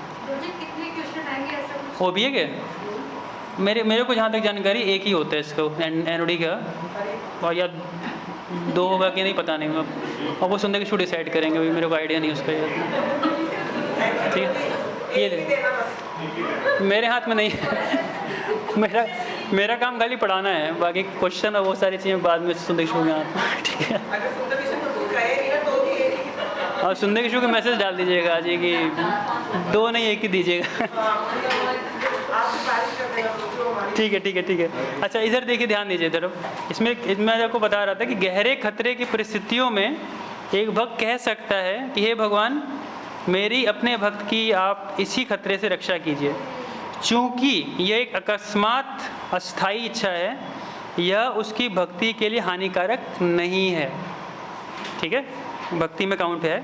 इसका कारण यह है कि वह इच्छा उससे नियंत्रण की सीमा के परे है, उसके भक्तिमय स्वभाव की विपरीत उत्पन्न होती है। ऐसी इच्छा करना हमारा स्वभाव नहीं है, उसका स्वभाव नहीं है। तो कहने का मतलब है कि काउंट होती है, इसको आप एक्सक्लूड नहीं करके चल सकते हैं। ये विश्वनाथ ठाकुर ने अपनी टीका के अंदर बताया। भगवान हमें फैसिलिटेट कर रहे हैं। फैसिलिटेट कैसे? नहीं, अगर ऐसी कोई इमरजेंसी आती है, हाँ, आप मतलब उसको मेमोरी आप याद करते हो, तो भगवान जैसे नहीं जबरदस्ती याद करवाना चाह रहे हैं आपको, वो तो परिस्थिति आ गई और आप याद कर रहे हो, जिसमें भगवान की कोई इच्छा नहीं है, उसमें भगवान की कोई प्रसन्नता नहीं है आपको बचाने में, ऑनेस्टली स्पीकिंग, लेकिन आप प्रार्थना कर रहे हो। ये बात भी समझना चाहिए, भगवान का बचाते हैं, मतलब बुरा मत मानिएगा इस बात को, लेकिन वैसे कोई इंटरेस्ट नहीं है बचाने में। भगवान को बचाने सुन के बहुत विचित्र लगेगा ये बात। अच्छा, मैंने एक बार क्लास में एक बार भक्तों को बताया कि एक बार 12th चैप्टर गीता में आता है, भगवान कहते हैं ना हृष्यति न द्वेषति, और वहाँ पे मेंशन करते हैं कि भगवान हमको मतलब ना तो बहुत खुश देखना चाहते हैं, ना तो बहुत दुखी देखना चाहते हैं। तो इसको मैंने एक और तरीके से ट्रांसलेट करके भक्त को बताया कि भगवान हमारी खुशी से खुश नहीं है। तो ये बात बोली तो उसको बड़ा धक्का लग गया, ऐसे कैसे? भगवान हमसे प्रेम करते हैं, हमारी हाँ प्रेम करते हैं, लेकिन जिस तरह से भी खुश हो ना उस तरह से वो खुश नहीं है भगवान। आध्यात्मिक खुशी की प्रयास करो। तो वही चीज़ मैं आपके लिए भी ट्रांसलेट कर रहा हूँ कि भगवान भक्ति की रक्षा करते हैं। इसलिए जब कई बार ये वर्ष आता है ना, कौन्ते प्रति जाने न में भक्त्या प्रणश्यति, तो लोग सोचते हैं कि भगवान हमारे शरीर की रक्षा करते हैं यार, हमें बचाते हैं। भक्ति की बात की है वहाँ पे, आपकी भक्ति का नाश कभी नहीं होगा, लेकिन शरीर का तो नाश होना है ना समय के साथ, कभी ना कभी। अब उसके लिए भगवान को जिम्मेदार ठहरा लो, चाहे प्रकृति को ठहरा दो, जो समझ में आए उसको ठहरा दो, लेकिन समझना पड़ेगा भगवान को चाहिए। एक मिनट हाँ, इसको ऐसे एग्जाम्पल समझ सकते हैं जब उनको शिव जी ने उनका सिर काट दिया था। किसका? जो जिन्होंने अपमान किया था, दक्ष का। उनका सिर काट दिया तो उन्होंने भगवान से प्रार्थना की कि आपने तो मेरी रक्षा का वचन दिया। तो मैंने ऐसा सुना है कि भक्तों के द्वारा कि उन्होंने बोला मैंने तुम्हारी रक्षा का वचन दिया था, तुम्हारे शरीर की। अच्छा, दक्ष प्रजापति ने भगवान से ये प्रार्थना की थी। वो विष्णु भक्त है ना, दक्ष प्रजापति, हाँ। तो उन्होंने प्रार्थना की आपने तो मेरी रक्षा का वचन दिया था या मेरी रक्षा करने। देखिए, अभी मैं भागवतम से बोलूँ तो ऐसा कहीं नहीं आता है। ऐसा मैंने भक्तों से सुना कि अभी कहीं ना कहीं कोई कथाकार से कुछ सुन के ऐड करके बोल रहे होंगे तो अलग बात है। क्लास में सुना है, लेकिन ये है कि प्रॉपर तरीके से आपको नहीं, ये तो आप रेफरेंस भागवतम देखिएगा जाके, उसमें कहीं नहीं ऐसा। दक्ष ने प्रार्थना कुछ नहीं की थी। दक्ष ने आखिरी में शिव जी से प्रार्थना की थी, क्षमा मांगी थी। जब उसको बकरे का सर लग गया था तो फिर उसने माफ़ी मांगी थी कि आप इतने बड़ी पर्सनैलिटी हैं, लेकिन मैंने आपके प्रति इतना गहरा अपराध किया है, तो मुझे उसके लिए क्षमा करिए। लेकिन भगवान की प्रार्थना तो वहाँ नहीं आती है। भगवान की प्रार्थना छठे स्कंद में आती है, हंस गुह्य प्रार्थना। वो उस घटना के 3 मनवंतर के बाद आती है। पहले मनवंतर की घटना है जिसमें उनका गला कटा था, और फिर चौथे या 5वें मनवंतर में जा कर के वो फिर से वो दक्ष प्रजापति बनते हैं, जो 10,000 पुत्र जन्म देते हैं, फिर नारद मुनि आके प्रचार करते हैं, है कि नहीं, सुना होगा ये कहानी आपने। तो उस समय फिर वो उससे पहले प्रजापति बनने से पहले उन्होंने भगवान विष्णु की आराधना की थी, हंस गुह्य प्रार्थना बोलते हैं उसको। तो वो एक डिफरेंट चीज़ है, वो प्रार्थना डिफरेंट है ऑल टुगेदर, ये वाली चीज़ नहीं थी कि रक्षा करो आप मेरी, ऐसा। उसमें जैसे हम लोग गीता में पढ़ा था, उसमें जैसे मतलब भगवान मतलब मटीरियल वर्ल्ड से उदासीन रहते हैं, तो इसका मीनिंग ये है कि भगवान हमारे डे टू डे लाइफ में मतलब इंटरफेयर नहीं करते, वो प्रकृति कार्य करती है डे टू डे लाइफ में। लेकिन भक्तों में बहुत जो शुद्ध भक्त होते हैं ना, जैसे अनन्य चिंतयन्तो माम ये जना परिउपासते, तो अनन्य चिंतयन्तो, अनन्य जो अनन्य भाव से चिंतन कर रहे हैं भगवान का, उनके लिए बताते हैं परिउपासते, मेरी उपासना कर रहे हैं, है ना। और आगे क्या आता है, योगक्षेम महाम्यम, है ना, तेषाम विनित्य युक्तानाम योगक्षेम महाम्यम। तो वैसे भक्तों की डेली अफेयर्स तक को भगवान देखते हैं। और इसमें रामानुजाचार्य के एक श्री संप्रदाय के एक वैष्णव का एक स्टोरी इसमें बहुत लंबी है, आती है। हाँ, जो भगवान आते हैं स्वयं उनके घर में सामान दे करके जाते हैं, खाने पीने का पूरा सामान।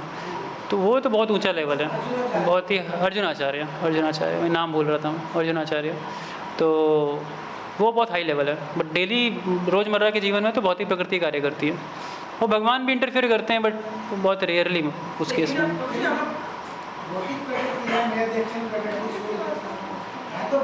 अब इसमें मत पड़िए, अभी बहुत टाइम जाएगा, अभी कौन कितना क्या कर रहा है, it takes lot of time. हाँ माता जी। हाँ, डेली लाइफ में कुछ हम जैसे सब ग्रस्त है, बच्चे हैं साथ में, तो हम भगवान से प्रार्थना करते हैं कि भगवान ये प्रॉब्लम है, भगवान ये प्रॉब्लम है। पहले हम जगह जगह ढूंढते थे, कभी शिव जी के पास, कभी और किसी के पास, लेकिन अब हम केवल भगवान पे आ गए। भगवान से डेली लाइफ में हम निकलती है, नेचुरल हमसे प्रार्थना ही निकलती है कि ये प्रॉब्लम है। तो मुझे वो भी गलत है। देखिए, आपकी गलत सही का बात समझिए। अगर आप स्वरूप लक्षण से देखेंगे तो स्वरूप लक्षण से भक्ति कर रहे हैं, लेकिन आपको शुद्ध भक्ति में जाना है, तटस्थ लक्षण की बात करें तो वास्तविक रूप से आपको ये देखनी पड़ेगी आप किस चीज़ के लिए प्रार्थना कर रहे हैं। अकस्मात चीज़ों के लिए, फिर से मैं कह रहा हूँ, अगर आप इमरजेंसी सिचुएशन में प्रार्थना कर रहे हैं, बहुत आपके ऊपर संकट आ चुका है, परेशानियाँ बहुत बढ़ गई हैं, रक्षा का कोई और सोर्स नहीं मिल रहा है आपको, तब आप भगवान से प्रार्थना करते हैं, समझ में आता है। लेकिन हर हमारे छोटी छोटी चीज़ों के लिए कर रहे हैं, उन चीज़ों के लिए कर रहे हैं, तो वो शुद्ध भक्ति के दायरे में तो नहीं आएगी। उसे मिक्स डिवोशन कह सकते हैं, एक मिश्रित भक्ति कह सकते हैं आप, ये चीज़। ठीक, और किसी का? यही सेम क्वेश्चन मेरा भी था, जैसे कि हाँ इमरजेंसी की बात होगी, और जब हम नेचुरली भगवान से प्रेयर करते हैं तो फिर एक उसमें, हाँ, उसमें आप क्या कर रहे हैं प्रे ना, वो बहुत मैटर करता है। आप प्रे क्या कर रहे हैं, व्हाट आर यू प्रेइंग। इसीलिए अगर आपको वास्तविक प्रेयर्स भी सीखनी है ना, प्रार्थनाएं कैसे होती हैं, आप भागवतम पढ़िए। Bhagavatam is a book of prayers. Bhagavatam में ना छोटी छोटी स्टोरीज आ जाती हैं बीच में, लेकिन वास्तविक रूप से प्रार्थनाएं भरी पड़ी हैं। तो उसमें आप देखिए कि क्या प्रार्थना कर रहे हैं। नॉर्मली प्रार्थनाओं में 4 चीज़ें होती हैं। सबसे पहले भगवान का गुणगान, और जो लोग जब प्रार्थना करने आते हैं कभी भगवान का गुणगान नहीं करते, क्योंकि पता ही नहीं भगवान के बारे में कुछ। तो मानते हैं बस झोली फैला लो, पहुँचते ही सीधे। तो सीखनी पड़ेगी प्रार्थना। तो सबसे पहले भगवान की प्रार्थना में गुणगान करते हैं भगवान का। कुछ गुणगान याद रखिए दिमाग में। जैसे सुबह हम लोग 2 गुणगान करते हैं भगवान का, वेणु कनंतम रविंद दलायताक्षम बरहावतम समसितम बुध सुंदरांगम कंदर्भ कोटि कमनीय विशेष शोभम गोविंदमादि पुरुषम तमहम भजामि। एक प्रार्थना हो गई। बहुत प्रार्थना है, ब्रह्म संहिता के अंदर है, भागवतम की कोई प्रार्थना है, याद रखिए, है ना। देखिए, आप जिस समय घर से निकले थे अपनी इच्छाओं को मांगने के लिए, इतना दूर तक मंदिर तक आए थे, भगवान को पहले से पता है आप क्या मांगने आए। आपको सामने आके बोलने की आवश्यकता भी नहीं है। लेकिन जब आप आ गए सामने तो आपको पता होना चाहिए कि व्यक्ति है ना भगवान, उनसे कैसे संबंध स्थापित करेंगे आप। तो सबसे पहले एक दास होने के नाते भगवान का गुणगान करिए, जो गुणगान आपको याद है। बेस्ट है अगर शास्त्रीय गुणगान है तो बहुत अच्छा है। उसके बाद फिर क्या करिए, नेक्स्ट स्टेप में भगवान का जब गुणगान कर लें तो लास्ट स्टेप में एक्चुअली निवेदन आता है। उससे पहले आती है दैन्यता। अपनी दैन्यता प्रकट करिए भगवान के आगे कि भगवान मैं कितना दीनहीन हूँ, है कि नहीं। आपने मेरे को सुधार के लिए इतना कुछ किया है, लेकिन मैं सुधरता ही नहीं। दीनता, अपनी दीनता दैन्यता प्रकट करनी चाहिए कि मेरे अंदर वो दैन्यता के क्या लक्षण हैं। पतित हूँ मैं, कई लोग नहीं मानते पतित हो, गाने के लिए कह देंगे पतित हूँ मैं, ये हूँ, लेकिन मानेंगे नहीं। उनको कुछ कह दो, कह रहे तुम एक नंबर के पतित आदमी हो, लड़ाई करने लग जाता है वो कि मेरे को पतित कैसे कहा आपने। तो पतित मानना दैन्यता का लक्षण है। फिर होता है इसका टेक्निकल नेम मैं भूल रहा हूँ, आत्मनिवेदन का मतलब है कि अपनी स्थिति का व्याख्यान करना, अपनी स्थिति को बताना भगवान के समक्ष कि भगवान मैं क्या निवेदन रखना चाहता हूँ आपके आगे। और लास्ट में अपनी कोई इच्छा मांगनी है तो मांग लीजिए, चौथे स्टेज पे जा करके लास्ट में। सबसे पहले गुणगान करना है, गुणगान सीखिए। इज लाइक आत्मनिवेदन शरणागति की ओर लेकर जाता है। हाँ, पूरा गुणगान है पूरा। उसमें 29 श्लोक से लेकर के 55 तक गुणगान है पूरा, 29 to 55। वही सारा नहीं गुरु जी, 29 श्लोक से गुणगान है। उससे पहले थोड़ा टेक्निकल चीज़ें हैं, मतलब थोड़ा सा तकनीकी चीज़ें, गायत्री के ऊपर बोला हुआ है, फिर सृष्टि के ऊपर बोला है ब्रह्मा जी ने, कई सारी चीज़ें बोली हैं। तो 29 से लेकर के 55 तक भगवान का गुणगान है। हाँ, ब्रह्म संहिता हाँ, जहाँ पे आखिरी लाइन गोविंदम पुरुषम आ गई ना, वो पूरा गुणगान है। सब याद कर लीजिए एक एक। तो जी जब जैसे भगवान से प्रार्थना करते हैं तो डेली इनका मतलब जैसे एक बार मान लो गुणगान कर दिया भगवान का, जैसे पूजा कर रहे हैं, ब्रह्म संहिता डेली पढ़ ली है भगवान के गुणगान के लिए, ठीक है, क्या दिक्कत है? अच्छा, मानते तुम सारे दिन करना। तभी आपकी समस्या है, उसका क्या करें। जैसे बाहर की दुनिया में क्या है कि रोज़ देखेंगे ना, बाहर जो थोड़े देवी देवताओं की पूजा वाले होते हैं ना, रोज़ हनुमान चालीसा पढ़ेंगे या दुर्गा सप्तशती का पाठ करेंगे या कुछ ना कुछ ऐसे पढ़ते हैं। तो हमें रोज़ ब्रह्म संहिता गा लेनी चाहिए भगवान के लिए, या तो एक ग्रंथ और नेक्टर ऑफ इंस्ट्रक्शन उसको भी गाना चाहिए, उसको याद करना चाहिए। वो सारे महत्वपूर्ण इंस्ट्रक्शन है जो रोज़ पालन करने चाहिए। उपदेशामृत, ठीक है ना। मुझे ये भी बेटर करता है कि संस्कृत में करें या नहीं, कोई दिक्कत नहीं, आप अर्थ से करिए, कोई दिक्कत नहीं। आपको अर्थ पता होना चाहिए, आप क्या बोल रहे हैं और क्या प्रार्थना कर रहे हैं भगवान से, ठीक है ना। ठीक है, और कुछ? हाँ, आगे बढ़ रहे हैं। पहले अगर प्रश्न नहीं लेंगे तो फिर मन में बना रहेगा कि नहीं लिया। ठीक है, चलें आगे। लास्ट क्वेश्चन है। हाँ,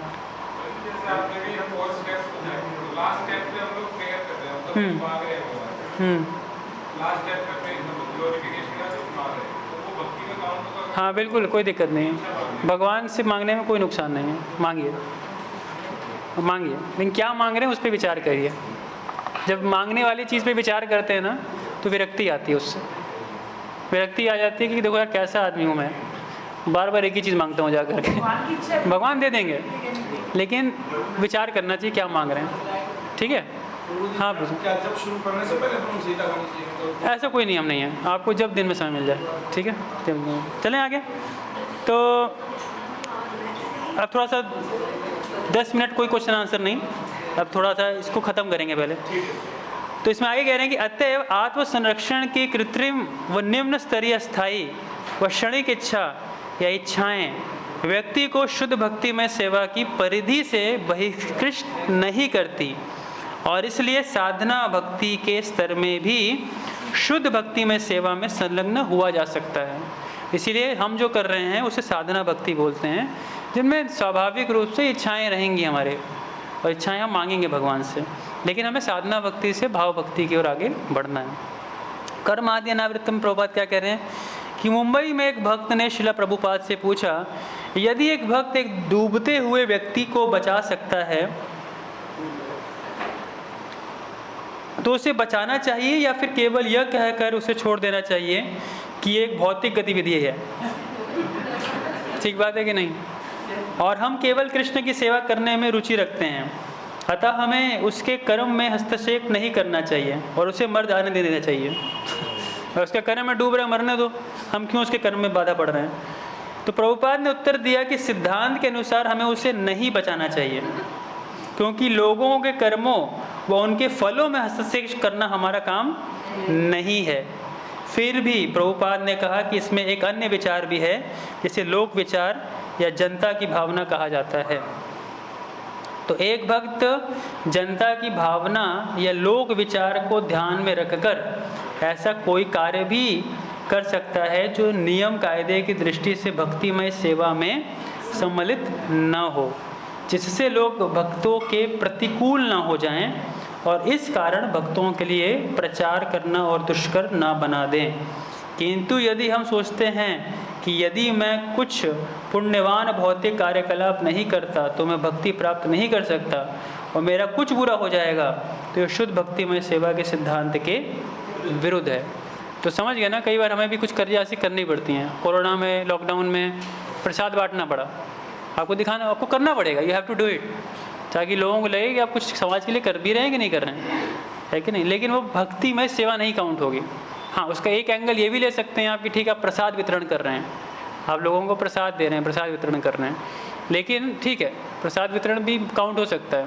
लेकिन स्टिल आप ध्यान से समझिएगा इस बात को, कई बार समाज सेवा को आप नहीं काउंट कर सकते हैं भक्ति में सेवा के अंतर्गत, ठीक है ना। कई ऐसी समाज सेवाओं की चीज़ होती है, इसीलिए इस्कॉन की एक यही चीज़ है, फूड फॉर लाइफ, जो थोड़ी सी कंट्रोवर्शियल लगती है कि समाज सेवा है कि ये एक भक्तिमय सेवा है। लेकिन इसके अलावा और किसी कार्य में नॉर्मली इस्कॉन के डिवोटीज नहीं लगते हैं, और कहीं पे आपको ज़्यादातर दिखेगा नहीं। लेकिन हाँ, प्रभुपाद कह रहे हैं लोक विचार भी एक महत्वपूर्ण चीज़ है जिसका हमें ध्यान देना चाहिए, ठीक है। तो ये हमने स्वरूप लक्षण, तटस्थ लक्षण, इसके बारे में थोड़ा सा चर्चा किया। अब मैं आपसे एक एक्सरसाइज शेयर करूँगा और फिर हम उस पर कुछ चर्चा करने का प्रयास करेंगे। मैं हाँ, सब आप ही की बुक से लिया है जो आपके पास है तो आपके पास जो है नेक्टर ऑफ डिवोशन वो है। अब मैं बताऊंगा उसमें आपको कहाँ से पढ़ना है। मैं चाहता था पढ़वाना, लेकिन समय थोड़ा कम है। तो आप जो ये प्रस्तावना खोलेंगे ना, परिचय, मैंने इसको हिंदी डाउनलोड किया है, परिचय हिंदी, वहाँ पे एक बार देखना पड़ेगा आपको किस नाम से ये, भूमिका, हाँ भूमिका होगा, है ना, भूमिका। तो भूमिका में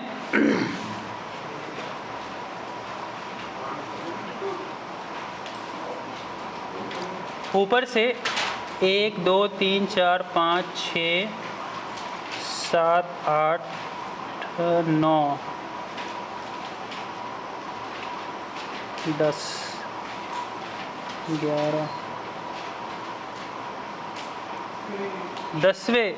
10वें पे आएंगे आप ना, 10वें पैराग्राफ, 10th पैराग्राफ ऊपर से नीचे, ठीक है ना।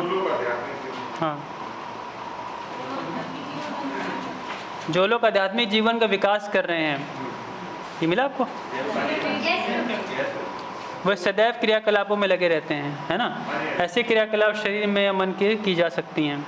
तो अब यहाँ से ले करके नीचे तक आएंगे, जो एंड होता है लास्ट में, कि जब तक कोई व्यक्ति स्वयं को किसी विशेष परिवार, समाज या व्यक्ति के रूप में पहचानता है। मिला लास्ट पैराग्राफ, लास्ट पैराग्राफ 10वें से लेकर के लास्ट पैराग्राफ तक मिला।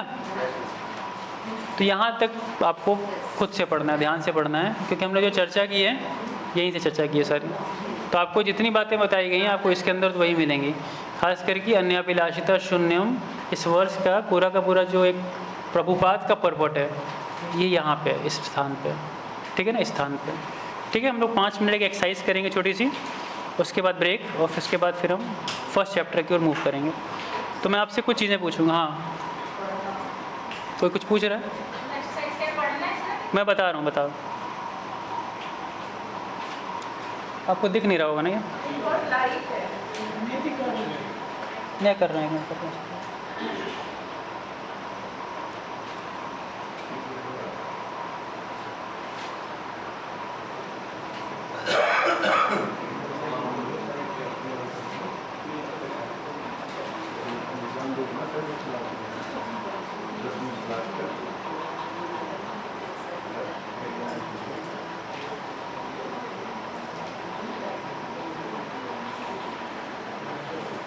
अभी दिख रहा है आपको हिंदी में? पीछे दिख रहा है? नहीं दिख रहा है? लाइट ऑफ कर दें? चलिए मैं ऐसे पूछता हूँ आपसे, जो आगे वाले पढ़ लें, बाकी जो पीछे वाले सुनते रहें। अब आपको बताना है कि शुद्ध भक्ति में आता है कि नहीं आता है, बस इतना ही बताना है आपको, ठीक है। स्वरूप लक्षण और तटस्थ लक्षण के अनुसार बताना है आपको। तो पहला क्वेश्चन कह रहे हैं कि एक भक्त हरे नारियल खरीदता है और वो सभी के सभी नारियलों को क्या करता है, भगवान के लिए अभिषेक में मंदिर में दे देता है। तो ये शुद्ध भक्ति है कि नहीं है? प्रभु जी एक भक्त हरे नारियल, हरे नारियल जो डाब वाले पानी वाले नारियल, वो पूरे के पूरे खरीदता है और भगवान को दे देता है अभिषेक के लिए। हाँ है, मिश्रित नहीं कहीं। नहीं प्रभु जी भगवान के अभिषेक के लिए देते हैं। ठीक है, तो डायरेक्टली भगवान को दे रहा है ना, भगवान की प्रसन्नता के लिए दे रहा है, तो ये शुद्ध भक्ति का मतलब।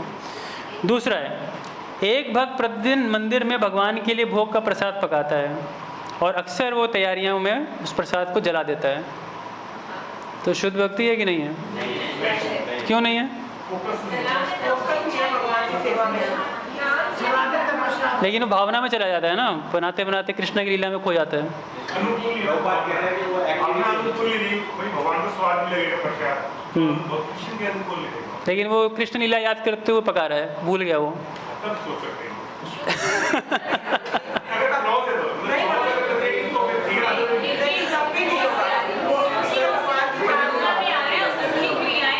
कृष्ण लीला बाद में वो भगवान को पसंद कैसे कर रहा है? अगर भगवान उस प्रसाद को पाएंगे, वो जला हुआ प्रसाद है, तो भगवान को पसंद नहीं होगी ना।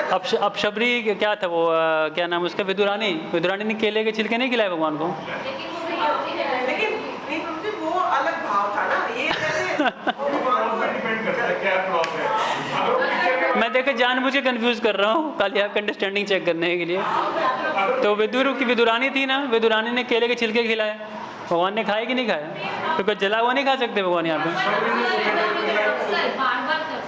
हाँ जी अक्सर, अच्छा बार बार। और बताइए। नहीं प्रभु जी, वो भाव भक्ति में चले गई थी, ठीक है, उसमें केले के छिलके खिलाए, लेकिन ये तो मतलब भगवान का प्रसाद बना तो ध्यान रखना चाहिए, वो तो केयरलेसनेस खिलाएगी ना। ठीक है, और किसी कोई मत है इस पे? हाँ लापरवाही है। कौन सा क्लॉज? कौन सा क्लॉज? भाव कौन सा?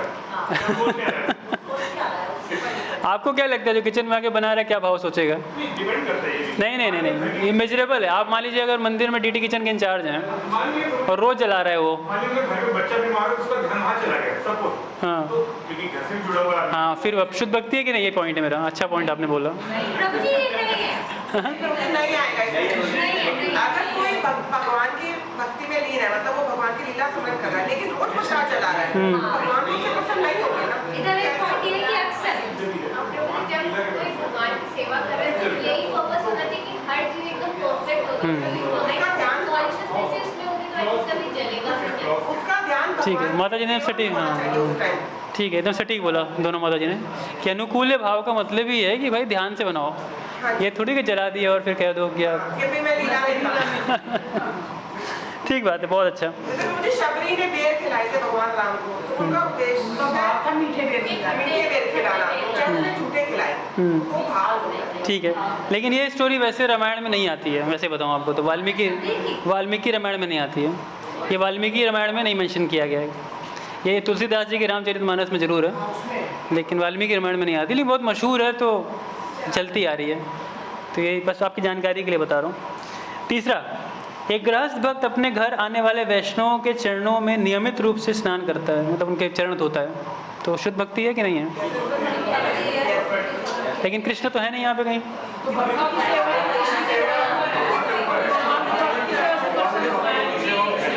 ठीक बात, कृष्ण के तदीय है ना, कृष्ण के तदीय हैं। हाँ। चौथा, एक भक्त आजीवन सदस्य बनाता है क्योंकि वो अपने संग्रह का 10% उपयोग के लिए रख सकता है। उसका उद्देश्य गलत हो गया। अरे 10% ले रहा है, क्या गलत है उसमें? लेकिन उद्देश्य तो अपने लिए हो गया ना कि मैं आजीवन सदस्य इसलिए बनाऊं कि 10% मुझे मिले। यहाँ पे यही तो गुड, सही पॉइंट है ना। उसका पूरा मोटिवेशन किस लिए है? 10% के लिए है कि जितना ज़्यादा लाऊंगा उसका 10% मिलेगा, तो that is not a pure devotion. ठीक है ना। एक गृहस्थ भक्त अपने परिवार का भरण पोषण करने के लिए एक कार्यालय में काम करता है जो सभी वैष्णव हैं।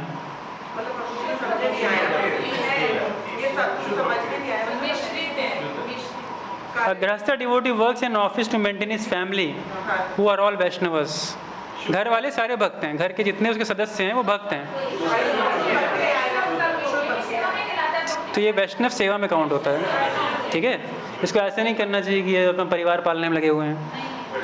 They are all Vaishnavas and he is working hard to maintain the Vaishnavas. मुझे अगर मान लो घर में सब वैष्णव नहीं है और वो शुद्ध भक्त है, वो वैष्णव है और वो फिर कार्यालय में काम करता है, तब भी शुद्ध भक्ति में ही आना चाहिए। हाँ, अगर वो अपने घर वालों को किसी न किसी प्रकार से प्रेरित करता है कि भक्ति में लगे, वो प्रेरणा दे रहा है वो कि भक्ति में वो लोग लगे रहें।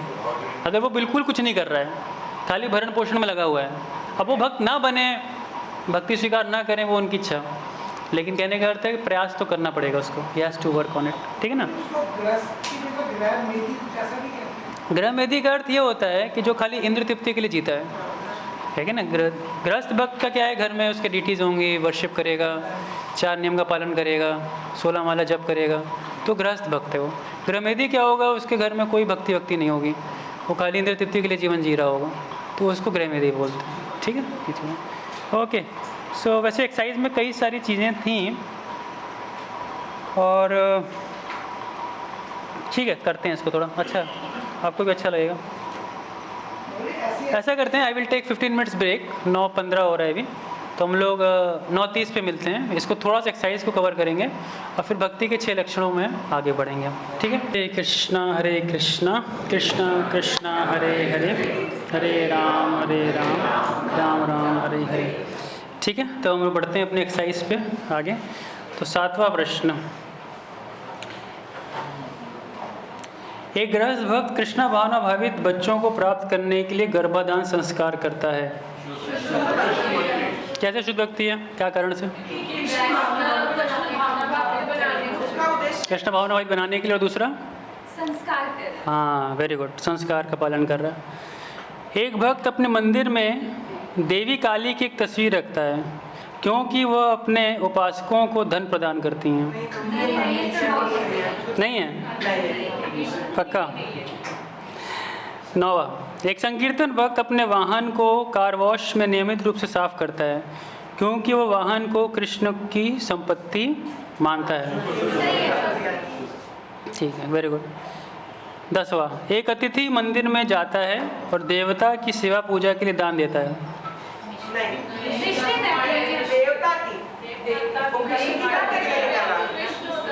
है ना, कृष्ण नहीं है ना यहाँ पे। स्वरूप लक्षण क्या रखिएगा, स्वरूप लक्षण में कृष्ण होना बहुत जरूरी है, यहाँ देवता है ना।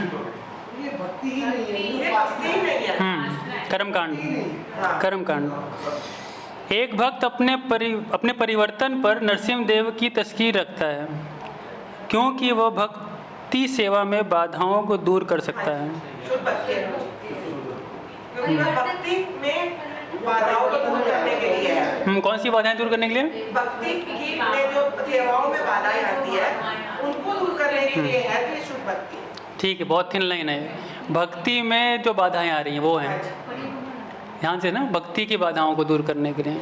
और भी बहुत सी बाधाएं आती हैं।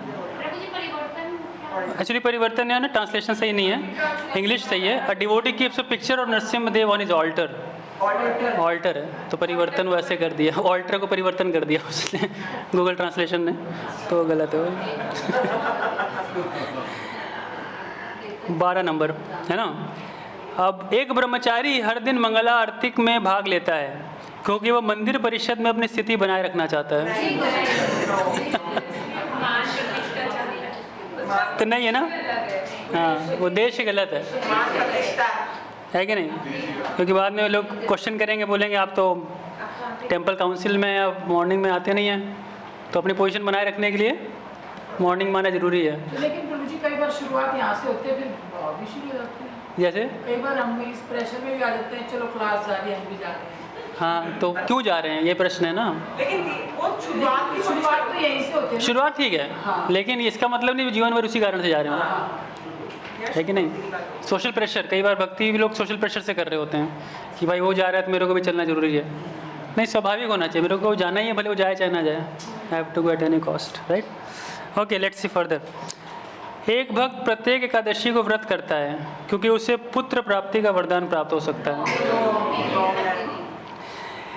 एक भक्त दान एकत्र करता है और नियमित रूप से घर पर अपने मंदिर में भगवान के लिए उत्सव करता है।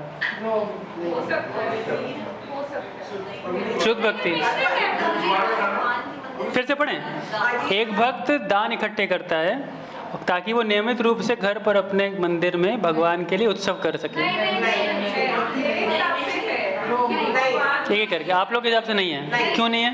वो दान इकट्ठा करे ना, खुद का माने दान के दान। अच्छा, आपका कहना है कि वो जो ऑलरेडी मतलब गृहस्थ भक्त है तो उससे दान क्यों इकट्ठे कर रहा है? तो पत्थर पुष्पम फलम से भी खुश हो जाते हैं, तो वो दान की क्या करता है अपने घर पर मुकम्मल करने के लिए, वो अपने जो अपना सामर्थ्य है उसमें सब कुछ करते हैं। अच्छा, आप बोलिए माता जी। मेरे अकॉर्डिंग है शुद्ध भक्ति, क्योंकि वो भगवान के लिए उत्सव कर रहा है ना। लेकिन दान मांग रहे हैं ना। तो क्यों दान लेकर भी वो भगवान के लिए यूज कर रहा है ना, अच्छा। अपने पर्पस तो नहीं है। आप बोलिए। अगर घर डाल दिया जाए तो शुद्ध नहीं, अपने घर पर तो कहाँ करेगा फिर घर हटा देना? अच्छा, मंदिर के लिए। अच्छा, मंदिर के लिए घर के लिए दान ठीक नहीं है। नहीं, घर के लिए अपने पैसे से हाँ जी, अपने घर के लिए नहीं है, मंदिर के लिए हो सकता है, घर के लिए अपने घर आए हो। हाँ, तो इसीलिए तो कंट्रोवर्सी डाली है। लेकिन धीरे धीरे धीरे धीरे सुनिए सुनिए माता जी। हाँ, मेरे हिसाब से घर और मंदिर का मतलब नहीं है, चेतना के लेवल क्या है ना उस पर डिपेंड करता है। नहीं आपके आंसर्स बड़े सब्जेक्टिव हैं। आपको उसको ऑब्जेक्टिव करना होगा, बताना होगा हाँ कि ना है, ये दो आंसर है, या तो हाँ कि ना। क्योंकि ये सब चीज़ें मेजर कैसे करेंगे आप, क्या चेतना है क्या चेतना नहीं है? क्योंकि ऐसा मान लीजिए उसको 100 रुपये का कोई फंक्शन करना चाहता है तो उसको अपनी पॉकेट से करना चाहिए, पर अगर उसकी इच्छा है, भगवान की भी इच्छा है कि मैं इतना बड़ा फंक्शन करूँ कि 1000 रुपये लगेंगे, 900 रुपये अगर वो दान में लेकर अगर लगाता है भगवान की सेवा में, तो मेरे हिसाब से शुद्ध भक्ति है। I don't know I am right और रॉन्ग, लेकिन मैं अपने हिसाब से बताऊँ। ठीक है, देखिए इसमें क्या है कि डिवोटी कलेक्ट्स डोनेशंस, भक्त डोनेशन ले रहा है, ठीक है ना, पहली बात है। अब वो एग्जैक्टली स्पीकिंग, अब वो गृहस्थ है कि हो सकता है शादी भी ना की हो, बैचलर हो या किसी भी स्थिति में वो कुंवार हो, लेकिन उसने क्या किया है, and regularly performs festivals for the Lord. अपने लिए नहीं कर रहा है, अपने लिए नहीं कर रहा है, वो भगवान के लिए उत्सव मना रहा है। तो यहाँ पे अगर आप इसको स्वरूप और तटस्थ लक्षण से देखेंगे ध्यान से, तो स्वरूप लक्षण में देखिए अनुकूल है ना, कृष्ण अनुशीलनम, फेस्टिवल्स मनाना चाहिए भगवान के लिए, आचार्यों ने बताया है, कृष्ण के लिए मना रहा है, और अनुकूल भाव, ठीक है ना, स्वरूप लक्षण ठीक है। तटस्थ लक्षण में वो जाएंगे तो कह रहे अन्याभिलाषिता शून्यम, इसमें उसने अपना फेस्टिवल तो नहीं मना रहा है, अपना बर्थडे तो नहीं मना रहा है कि नहीं, वो किसके लिए कर रहा है सब कुछ, भगवान के लिए कर रहा है। तो इन दोनों को मिला के आप देखेंगे ना, तो it is a devotional service, a pure devotional service, तो शुद्ध भक्ति में काउंट होगा, शुद्ध भक्ति के लिए कर रहा है कि नहीं, ये ठीक। अगर वो ये सारी एक्टिविटीज अपने घर में कर रहे हैं तो कहीं ना कहीं पूजा मान प्रतिष्ठा तो आएगी। देखिए अब वो जो भक्ति के अनर्थ है ना, पूजा मान, वो भक्ति के साधक के संघर्ष हैं, उसको मत लाइए बीच में भी, क्योंकि वो तो शुद्ध भक्ति करके ही जाएगा। लेकिन कहने का मतलब है शुद्ध भक्ति की डेफिनेशन की बात करें खाली, तो वो उसके हिसाब से ठीक है। भगवान के लिए हाँ बस बस, इसीलिए कई बार ना ये उद्देश्यों के ऊपर जब बात उठती है तो ये एक आत्मावलोकन का विषय होता है, और हर भक्त को आत्मावलोकन करना चाहिए कि वास्तविक रूप से जो मैं कर रहा हूँ वो मैं किसके लिए, प्रसन्नता के लिए कर रहा हूँ। और अगर मान लो छुपी भावना है भी उसकी, लेट सपोज पूजा मान प्रतिष्ठा, तो मेरा ऐसा अनुभव रहा है इतने सालों में कि भगवान इतने कृपालु हैं ना कि अंदर से ही शुद्धिकरण करते हैं। जहाँ आप मान के लिए जाओगे वहाँ मान ही नहीं मिलेगा आपको कोई पूछेगा ही नहीं आपको, है ना। आप बोलोगे यार मन खट्टा कर दिया इन्होंने यहाँ पे ऐसा कर दिया वैसा कर दिया। So Krishna very subtly purifies those things, पूजा मान लाभ प्रतिष्ठा, ये सारी चीज़ें जो बताई गई हैं, तो उसको मत एनालाइज करिए अभी, बस भक्ति की डेफिनेशन से देखिए उस चीज़ को, तो वो चीज़ें शुद्ध भक्ति में आती हैं, उसके अकॉर्डिंगली वो शुरू हो जाती हैं। ठीक है, आगे बढ़ते हैं। एक भक्त नियमित रूप से कृष्ण भावनामृत के उपदेश के लिए खुद को फिट रखने के लिए योगासन करता है। तो योगासन कर रहा है, गलत है नहीं, तो योग ज्ञान कर्मादि अनावृतम, एक हाँ। और आप बोलिए। लेकिन कितने उदाहरण हैं कि लोग बीमार अवस्था में कितना कुछ किए हुए हैं, ऐसे कितने उदाहरण दिखते हैं। तो अच्छा, इससे नहीं हो गया ज्ञान कर्मादि अनावृतम जो वर्ष आता है, तो योग से आवृत हो गया, ये वाला योग नहीं है। भगवान की सेवा के उद्देश्य से योग कर रहा है तो उसमें कोई दिक्कत नहीं, लेकिन योग तो कर रहा है ना, योग ज्ञान कर्मा। आपको फिट करने के लिए नहीं कर रहा, स्लिम अच्छा दिखने के लिए, भगवान के लिए नहीं। सेवा कर रहा है। और ट्राई करिए, काफ़ी करीब हैं आप। बोलिए मतलब जब कुछ बोल रही थी।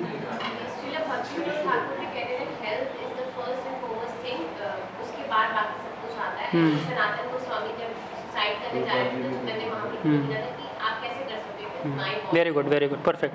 तो शरीर को स्वस्थ रखना चाहिए, शरीर को स्वस्थ रखना है, उसके लिए सहारा आप योग का ले रहे हैं। लेकिन ये वाला योग नहीं है जिससे कि आप आत्म साक्षात्कार को प्राप्त करने की कोशिश कर रहे हैं, तो वो डिफरेंस है दोनों में, ठीक है ना। तो इस प्रकार से ये काउंट हो सकता है। अगला है 16।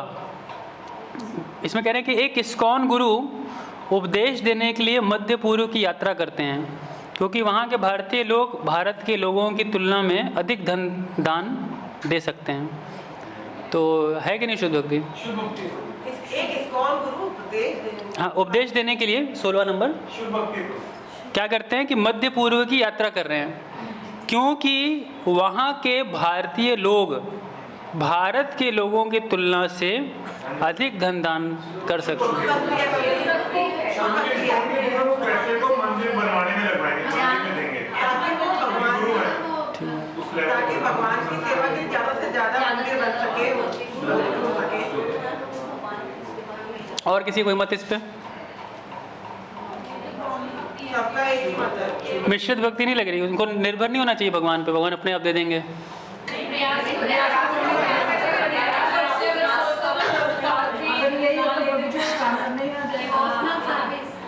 लेकिन देखिए पैसे के लिए प्रचार कर रहे हैं, ये सबसे बड़ा आरोप लगता है। अभी तो आपने बताया प्रभुपाद जी ने पूरी को ऐसे लेकिन वो प्रभुपाद थे।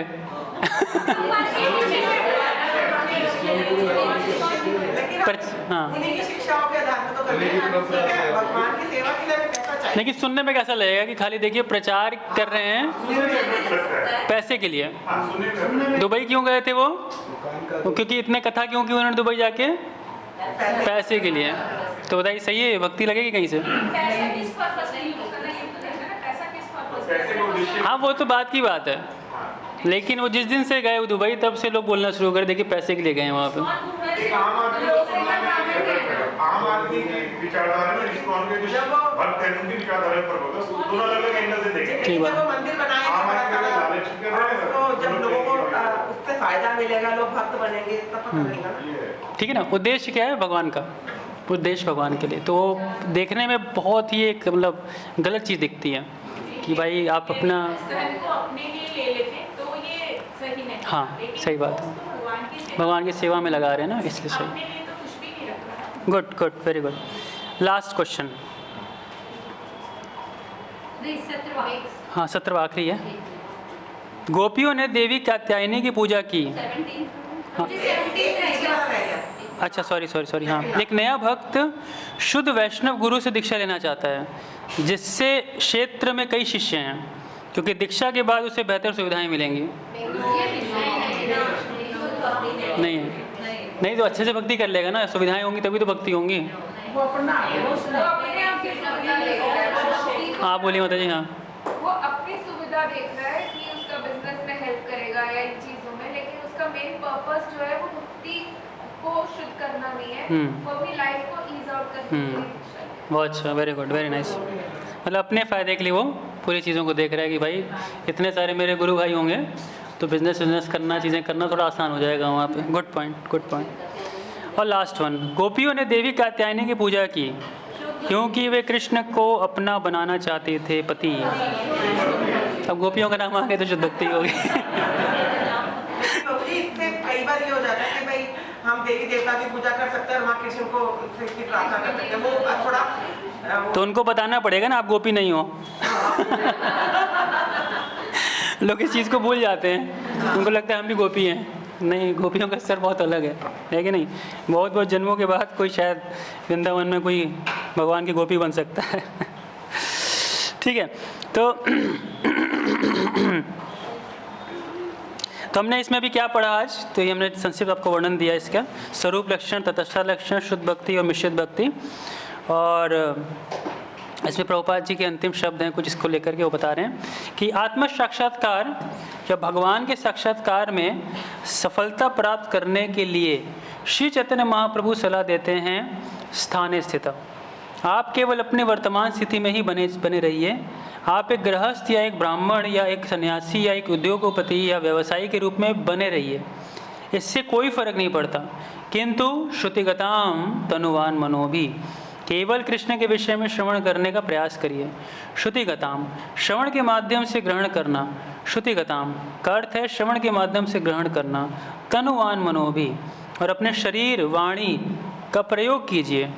तनुवाक और मन कृष्ण को सेवा में रत। अतः यह कृष्ण भावनामृत आंदोलन सभी को कृष्ण के विषय में श्रवण का अवसर देने के लिए है। यही पहली विधि है श्रवणम। और जब व्यक्ति ने कृष्ण के विषय में भली भांति श्रवण कर लिया है तब वह कृष्ण के विषय में बोल सकता है, और उसे अवश्य बोलना चाहिए, है ना। आप बोले बिना रह ही नहीं सकते। श्रवण को ऐसा ही परिणाम होता है, श्रवण कीर्तन।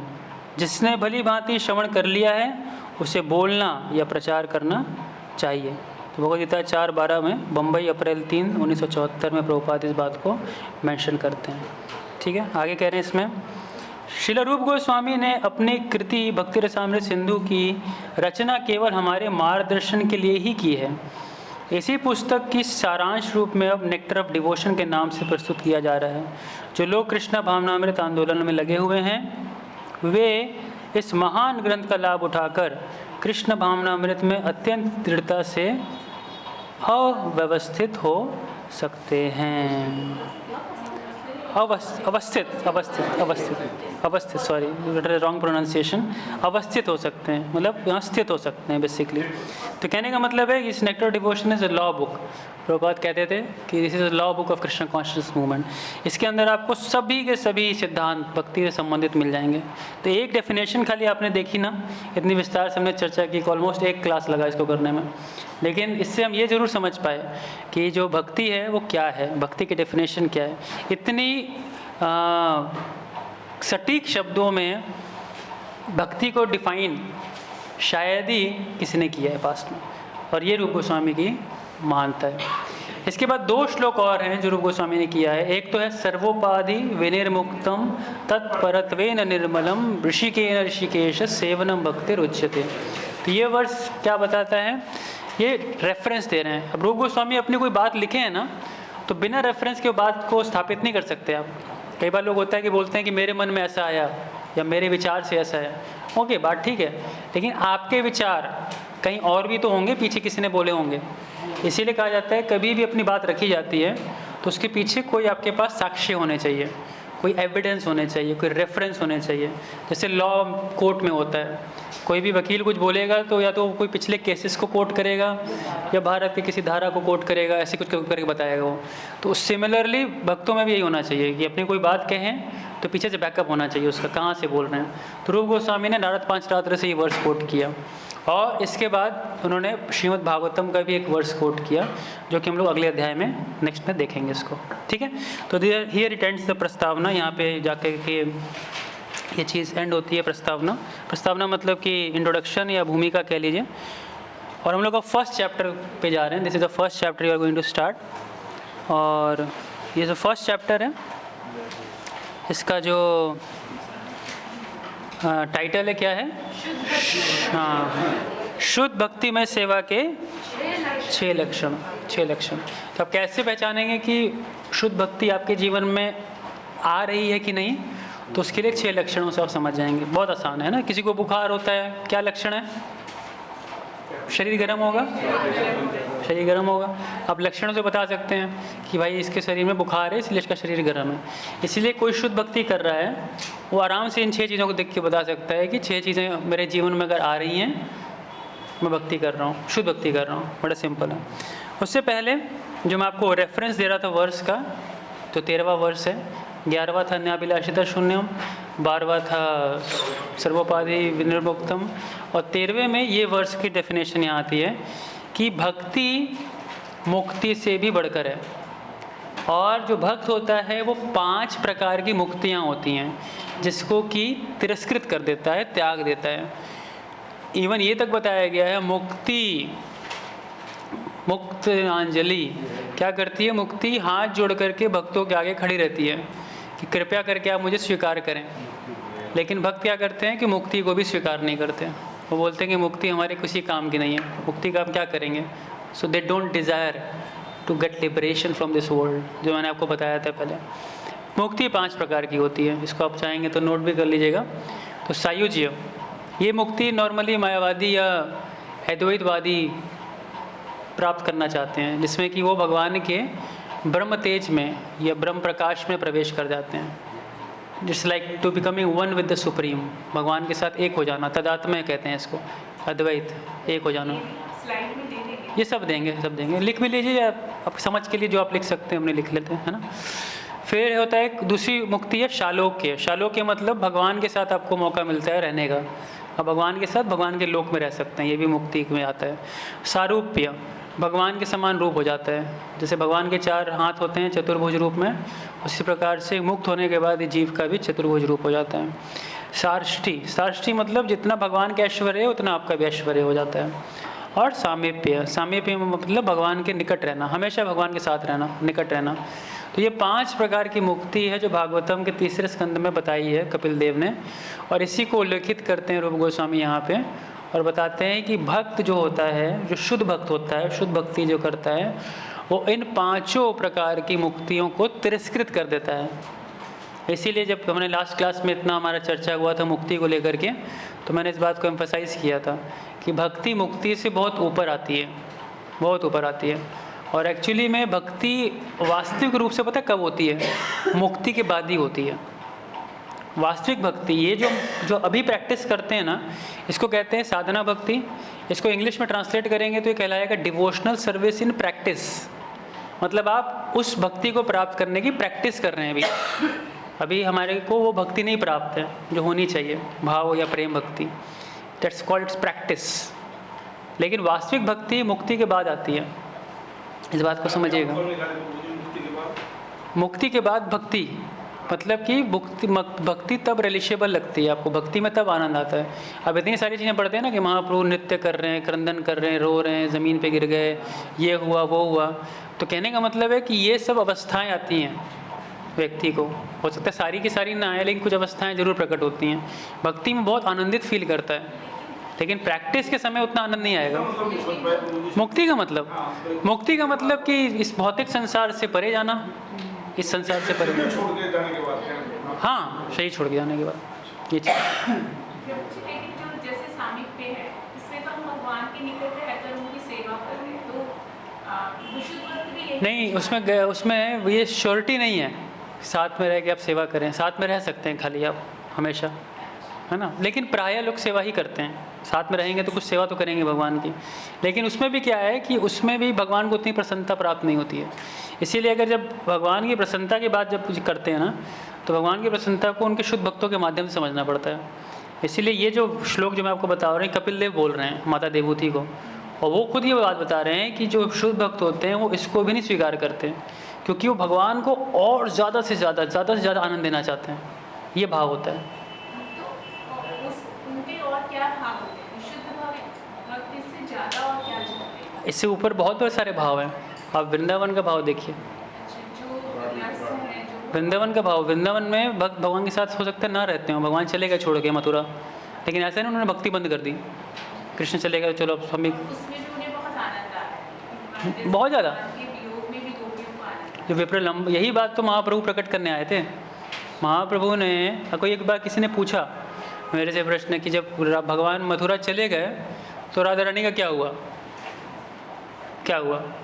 तो मैंने बोला उसके लिए चैतन्य चरितमृत पढ़ो कि चैतन्य चरितमृत में जगन्नाथपुरी के जितने पास टाइम से महाप्रभु ने किए वो वही भाव हैं जो राधा रानी कृष्ण के जाने के बाद प्रकट किए थे। तो शास्त्रों में नहीं मिलेंगे राधा रानी के वो भाव क्या हुए थे, कैसे कैसे, लेकिन संसार को उजागर किया किसने? चैतन्य महाप्रभु ने। तो चैतन्य महाप्रभु के जगन्नाथपुरी के खास करके जो पास टाइम्स हैं, वो भी अंतलीला के जो पास टाइम्स हैं, वो एक्चुअली उन्हीं भावों को दर्शाते हैं। लेकिन अगर वास्तविक से रूप से किसी को राधा भाव समझना है, उसको चैतन्य महाप्रभु के बारे में पढ़ना पड़ेगा, चैतन्य महाप्रभु के इन भावों के बारे में पढ़ना पड़ेगा, तब उसको समझ में आएगा कि क्या चीज़ है। ये तो स्पेकुलेशन है खाली। हाँ, आप जो भक्ति में मुक्ति के बाद जो भक्ति में कह रहे हो, आप प्रसन्नता की बात कह रहे हो, तो वो मतलब वही वो मुक्ति होगी ना, जो मतलब रहते रहते जब इंसान भक्ति करते हुए शुद्ध मुक्त अवस्था को प्राप्त कर लेता है, शरीर नहीं